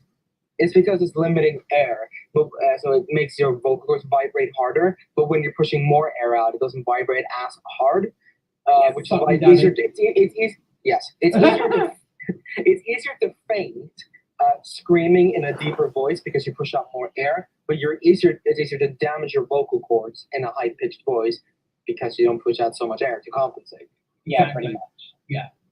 That's why basically Buzz is like the only character I suck helium for these days. Yeah, pretty much. You idiots! Yes, you idiots! I can do a good bit of one. Right. Isaac Brothwick. Is Brian gay? No. Why would Brian be gay? He literally had a girlfriend. You know, true. Thank you, Rachel. I have a new shipping couple for you. To Flight 7. I hate you. I hate you so much. You're going to die. To be fair, Clyde did try and hit on 257. We must not forget that in Shapeshifter. God, I'm really getting 500 questions. Thanks for trying to be a quitter. Joseph Price, which non-TS train sim channel do you watch? I watch Casual Navigation. I watch The Great Big Move. I will occasionally watch Simon Whistler's channels, of all like a million of them, mainly because I like to absorb information and sometimes I like chuck. What else am I subscribed to? Bedtime stories. Bedtime stories, yeah, they're great. I also watch a channel called Scary Yes, thanks, Interesting. Top fives. Uh, We I don't fallen off wa- the top fives. I've fallen off the top fives. Yeah, same. Yeah, I more watch things like Scary Fascinating now. And what else do I want to watch? Unlucky Tug. I love Unlucky Tug, which is ironic since I'm not actually that much of a Tommy Tank fan. But To be honest, with Tug, I think what's like it's in what- presentation. It's in Yeah, I presentation. think basically you have like that sort of like more in-depth would you say analytical look at the show? Like Yeah, you yeah, get yeah. this sort of analytical channels, and it's sort of cool to have someone like that within the Thomas community. Yeah, I mean, like, look at the fact that he does like the maps, for example. I love his map videos because I like watching. Like, I like seeing. Oh, his did you see? interpretation. Apparently, Yeah, I saw the leak. Yeah, I saw the leaks. Yeah. I completely threw me. I'm not a tanky on it. You'll have to fill me in on this later. Yeah, I will fill your crack in later. Anyway. That's Old Programs and Vids has commented again. Thank you for the question, by the way, Old Programs and Vids. Aside from the Prison 257 and Well of London, Winston Churchill, whichever like Civics and Preserved in TBR as well. I'm not sure I said that Winston Churchill was preserved or not. Oh, I think it did. Oh, I think it did. It was in Claim to Fame, I think. Oh yeah. So we got what? Lundy, the 257, Winston Churchill, possibly the one that Andy's going to use, which I'm not going to mention the name of. Potentially, I'm not sure if it's actually saved. Rotterdam Lloyd is preserved. Oh wait, he said, did he say specifically like civics? Oh, it is like civics. Sorry. To be honest, I'm not 100% sure. I know that's been basically a recurring answer, but yeah, I don't know. I'd like to think that Sir Trafford Lee Mallory is preserved, which is 34109. Bear in mind that we aren't basically replacing locos that are preserved in the universe. So, like, the counter to that is that I would definitely probably delete Blackmore Vale because I think it's overrated. I'd delete 92 Squadron because it's also overrated, and I would delete Sir Frederick Pyle because it's overrated. Yes, Paul. Yevtor isn't even preserved. What do you mean? Because Frederick Pyle overrated them? Considering like no one even really thinks about it because it doesn't. Exactly. Therefore, that's it. 249 Squadron. 249 Squadron can be scrapped. Fuck it. Whatever. He hasn't already been scrapped. Which one? There was the one who went through the signal. The spec. Oh fuck! I just moved. Tangmere. I moved my mouse again. Right, And it moved the chat thing. Here we go. Next question. We've got to move on. Oh fuck! Yeah, here we go. Is Barry a cheesecake? No. No, you're just no full spot. A J50 person. I've viewed both James' death scene. When or never? It coming soon. Pat Jones, do you drink biscuits and eat tea? No, I eat biscuits and drink tea. Hawaii for production. Will you make an episode or short where Barry takes on the UP Big Bug Boy? What's the Bug Boy? Big Boy. No, because Barry is not. Oh, Big Boy. You did correct it. Barry is not strong to Big Boy. Let's be real. It's a bug boy, the love child of a human big boy, and the bug, Romney. Oh, the bug is so cool. Anyway, Jordan says, because it's JRF, Jordan Belly says, don't remember, guys, don't download his reskins. He's in trouble, he is. He's a scam artist. He is indeed a scam. Oh, we're gonna die. What was your favourite scene to film in season 11, the one where it ended? No. My favourite scene to film probably was Harry getting his comeuppance being smashed into the turntable. It was fun. Especially with that blooper. Oh yeah. Bloody hell was that? Yeah, that. I've got a full length of that if anyone wants to see it at some point. No, you're right. No one wants to see that. Delta 428 yards. Do you have any plans for Pogo, or is he going to keep watching over the DR? Pogo is currently waiting for Fear and Otto to contact him. He's just chilling at the moment. In fact, he might just be watching what's happening in other railways and other universes because he's got the multiverse TV in his locker. So he literally sits there like watching like old. He literally has a VHS tape of Gary's Steam Engine. Correct. Coming soon to Multiverse Plus. Yeah, coming soon. Yeah, coming soon to TDJP Plus subscription service. Let's see. Northern Soul Express. I hate you for this question, and I'm not going to dignify with an answer. I'm going to tell you anyway. Will Rick give you a new built? Will Rick get a new built twin brother called Morty? I'll let you work that out. Tarjo in the time. Not Rain is not gay. He has a bird. We snuffed it. I think he was right. Let's move on. Move on from that. Yeah, moving on from that. SP Spondylax. What would you say is the most hardest season to write in the whole series? Season 11's been quite easy, relatively speaking. I've had some difficult moments, but because I already had the plan of what was going to happen. Season 6? Season 6, I'm always like, Is I that can never. time and a Plover Night? Because I wouldn't say that was the hardest, because again, I knew what I'm doing. I think season 7 was quite difficult, and season 5. Finally. They were quite season 9 as well. Didn't that go through many rewrites? Season 9 went through rewrites, but I actually enjoyed that process, so I wouldn't say it was harder. Fair enough. Let's see, Logan Bloom. Can any engine be restored back to life if possible? No, you can't bring the dead back to life. That's your name, Pogo. Old programs is asked again. If Leanne wasn't a QB, what class of engine would she have been? Excellent question. Next, no. To be honest, if I could have made a villain, if I had access to models that I have right now, and could go back and use any of these models to make, Heroes. Yeah. It needs to be something that is considered quote unquote conventional. Maybe a duchess. If I had a Princess Royal, because they're the most attractive steam engine in the world, don't hate on me. Shush! I'd have it be a Princess Royal. Cathedral. No, Princess Royal beats Cathedral. Sorry, Strange. Princess Cathedral actually existed. I know. Sorry. Oh, we're fighting afterwards. Yeah. Continue. Oh god, are we gonna have a? Oh god, right.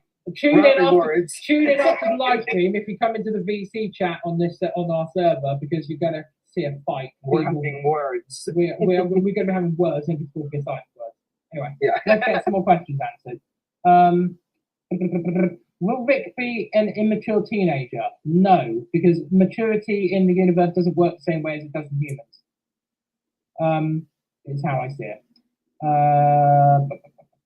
Let's see. Phil Whiskey. Well, if I've got the choice for you, whiskey. In the jar. LNERJ50, what do I think of Stories of Sodor? Never watched it. I've literally told people before I'm not tanky, I don't watch that stuff. Tarja is asked, is Barry going to stay serious, or is he going to turn back? Well, I don't know. I mean, that's really a question for Anthony, because personally, I like the slightly more serious Barry, because it's not just the meme. I like to think he's got a character rather than just being, look, he says funny things.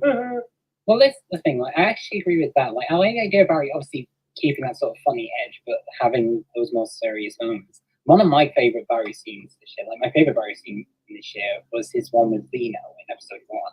Yes, because I must admit that I actually really enjoyed the way you actually you're still cracking the whip, not the quip, but you're being it's literally Barry had that snap. He's like, I've got to be serious. I've got to stop my stupidity for 1 second and make sure that Zeno fucking understands that he is not to say anything. I like that because it means that he understands the world. Sorry, Anthony. It's like, for example, I actually wanted that thing with for those of you who watched Rails to Refuge episode 5, why we had the whole thing with Pat in that episode. I don't want my characters to just be memes. I actually want them to have a meaning. Yeah, and that's how I want it to be. Of course, Barry was introduced as a sort of funny character and the Great Fourth Wall, but that's not all there is to him. There's always more character depth, and that's something I like to think that we in 77C explore. More character depth stuff, not just surface level stuff. There's always two sides to the coin. And there's actually, to be fair, Chris, there's also middle ground. There's actually many sides to the coin, because if you look on the edge of the coin, motherfucker, I will stab. Okay, cool. There's one question, Tom, that is a bit further down that I think is a serious one that is really good. Okay. Well asked, do you have any plans of making another feature-length film in the future? Do we want to talk about Traction Wars, or should I talk about something else? I can't. I didn't hear a word of what Oliver just. On the road. I didn't say anything. On the road? I would say Oh, Ed and do you mean- Sid. Ed and Sid the Road movie.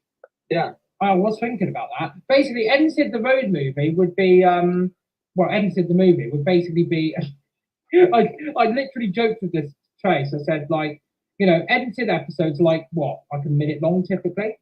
So if you take a minute and stretch that to like an episode of TDRS, which is like 20 minutes or 30 minutes, right? That means that technically speaking, that's what. Yeah, that means that an Ed and Sid movie would only be about 15 minutes long. We'll stab you. No, but in seriousness, like Ed and Sid the Road movie would basically be Ed and Sid.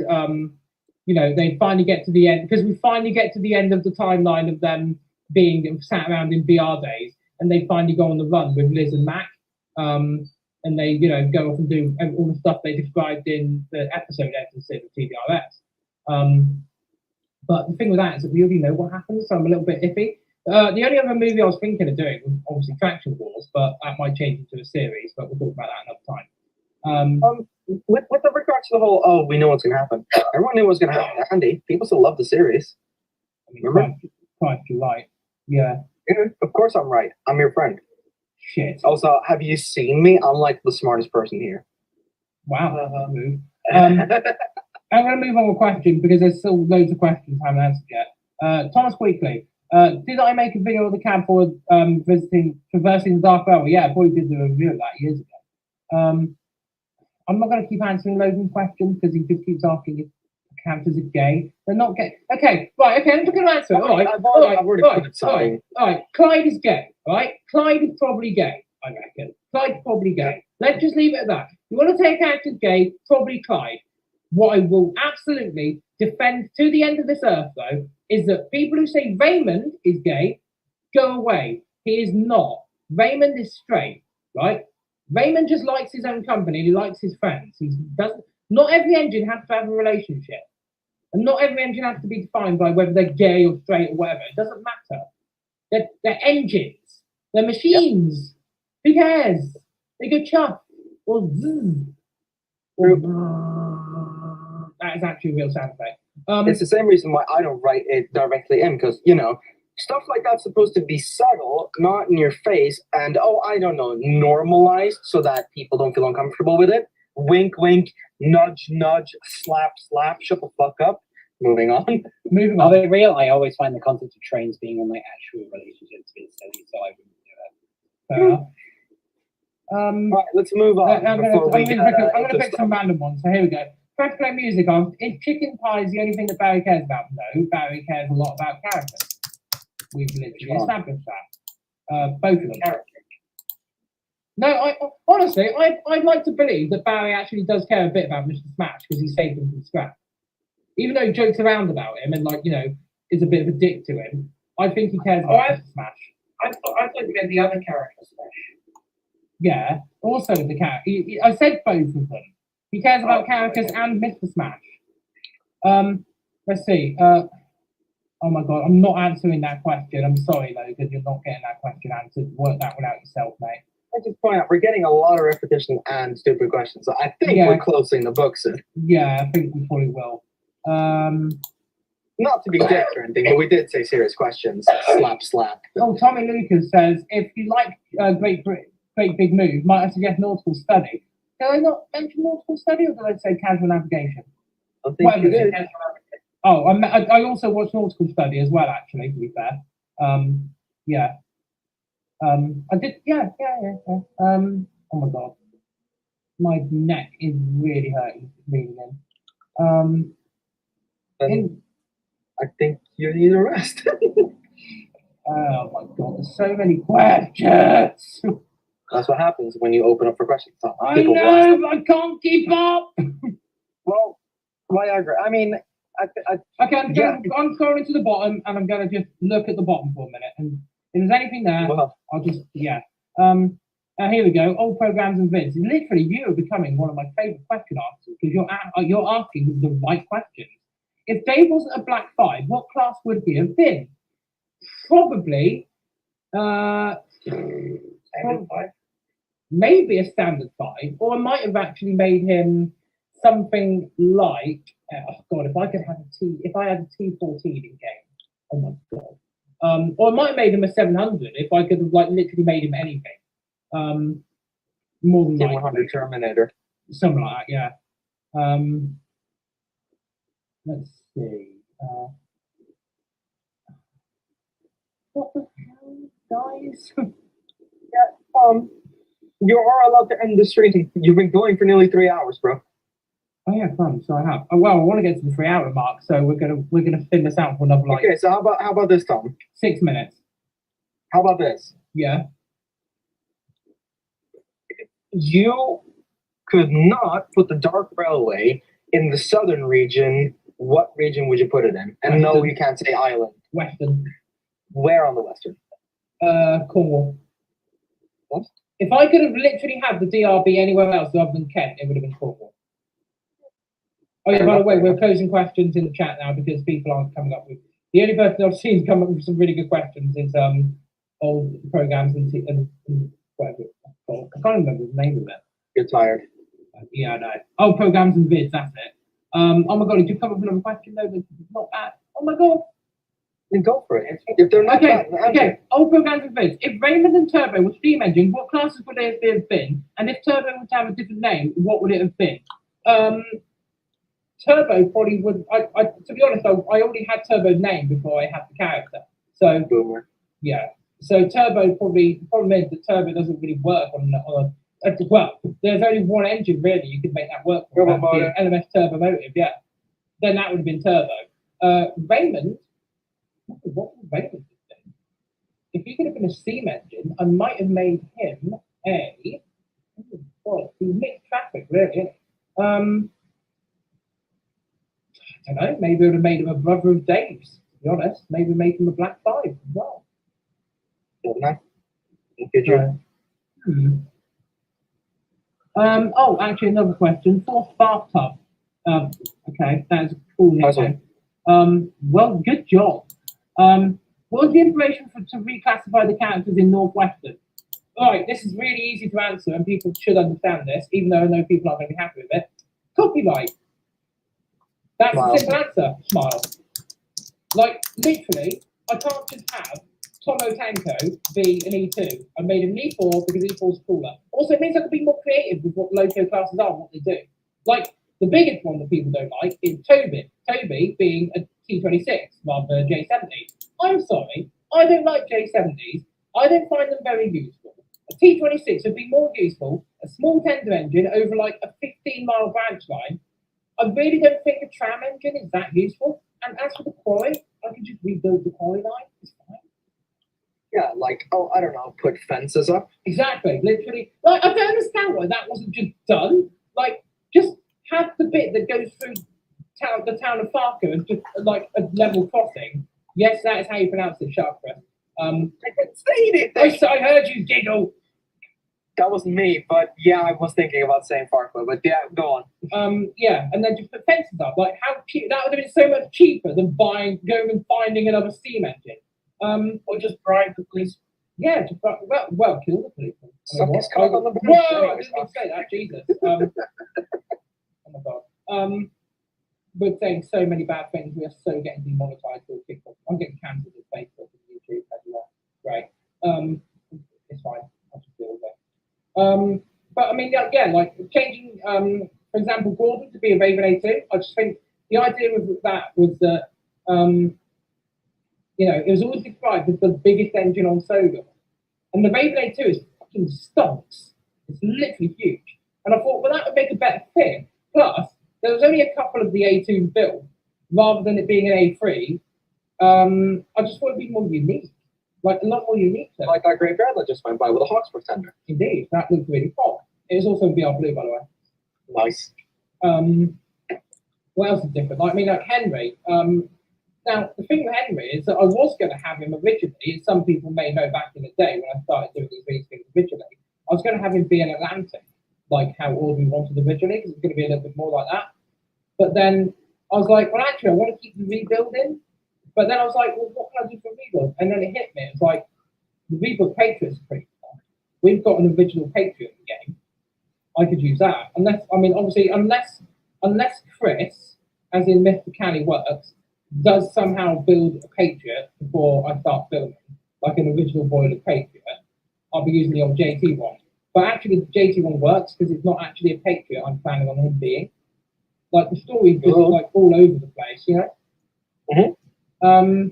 But yeah, like, basically, the answer to the question is that I basically copyright. The only exceptions I've got to make is for the deals, because I ain't got much choice. I mean, I can't have Boko not be a Kobo, can I? Well, you Doesn't can make have him sense. being a Bobo or a Coco. I could make him be a cheeser. Or you could kiss me. No, thank you. Sorry, man. I don't swing diagonally. In the arms of an angel. Yeah, I will not sing Australian. Don't worry. So, any more questions, guys, do you think? Anything else you want to talk about before we scrap it? Here's a very important question. Uh-huh. Why are you red? Well, I am a splendid TF content creator, ready for anything. You will never see my logo turn green. Wait, hang on. With that, you have 10 seconds left until the 3-hour mark. So I think you're good, Tom. Do you think I'm good? Do you think we can end on that? Yeah, and if it's just like if it's something like, oh, I don't know, 2 hours, 59 minutes, and 58 seconds, then I will flip. I'm gonna rip into you so hard, like you guys did on my 12-hour. Fuck you. To be fair, like I'm looking at it now, and it's literally just about to tick over to 3 hours long. Yeah. So, what have I really got to say then? I suppose I better do an outro or something. I like how Joseph's already saying good night, even though I haven't even finished yet. Thanks, Joseph. Lovely to Well, good night. Bye. Yeah, good night, bye. See ya. No, firstly, I wanted to thank everybody who stuck around and watched the live stream later on. I hope you enjoyed the video. I hope you enjoyed the answers that I've given, and thank you to everybody for submitting questions to the live stream. I hope it answered some of your questions, and I know I've probably spoiled a lot for everybody, but you know, you asked the questions, I answered them. Hopefully everybody forget by the time I actually produce next season or next episode or whatever I do next. Well, knowing these guys. Well, no, that's not, yeah, no, us. Secondly, I hope you enjoyed the visuals. I hope they were interesting enough, like, you know, the ride up and down the line, and then the train plot scenario thing that I set up. Very nice. Very good. Especially because I spent nearly, what was it, 3 hours rendering this video today, pretty much. This one we're watching right now, right? It took 3 hours to render, pretty much. Kind of simple. And yeah, that was the Rat Party question and answer for TDRS Season 11. This is my 11th year on YouTube. Still haven't got 100,000 subscribers yet, but we'll get there eventually one day, maybe. Maybe I'll go buy some. Chris, do you want to have you buy some subscribers? Sure, I'll send you 50p. Okay, Oliver, do you want to help me buy some subscribers? Like, comment, subscribe. Is that what they say? Like, that's what they do at the end of videos now, isn't it? Like, comment, subscribe. Like, comment, subscribe. Subscribe to my Patreon, and please comment your social security number so I can steal your money. Thank you. Yeah. Like, comment, subscribe, or we'll kill you. Because it's like, comment, survive. Like the video if you enjoyed the video. Right? If you enjoyed this video, I know it's a very long video, but if you've enjoyed the banter and some of the stuff we've said, I mean, obviously don't take everything we've said with, like, you know, with bantering. Like, I don't honestly mean go and kill a policeman. I'm stupid. That was not yet. And that was also specifically to Tom the Tank Engine policeman. You watch YouTube, take that completely out of context, or TDRS out of context, who I now know who that is. I'm not going to reveal who it is on screen, but I know who it is. I will tell nobody. But yeah, they might take that out of context and say, oh yes, look, Darby Big Lux and say you should kill people. It's like, yeah, I say you should kill everybody.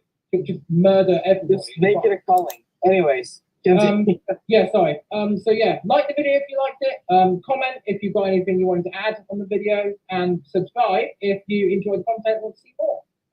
Also, there's some bell icon apparently that you have to press to get notifications on the video. I'm literally doing the whole spiel now because I feel as a content creator I now have to. I might also say, ooh, what's this? Just to see if that will get me some more people to watch. yeah, and if you do fancy like early access and stuff, or want to suggest things to me or whatnot, that I might actually look at, do consider joining me on Patreon because skin money chip shop. So actually, I haven't had chip shop for ages. I'd like to. So yeah. All right, fine. I get it. Like we're over the 3-hour mark. Let's start wrapping up. Right. So thank you everybody for watching. I'm joined by my friends Chris, Anthony, Oliver, and the temporary Gwill. And temporary Gwill. So yeah, thank you everyone for watching. I will see you all next time. Goodbye, everybody.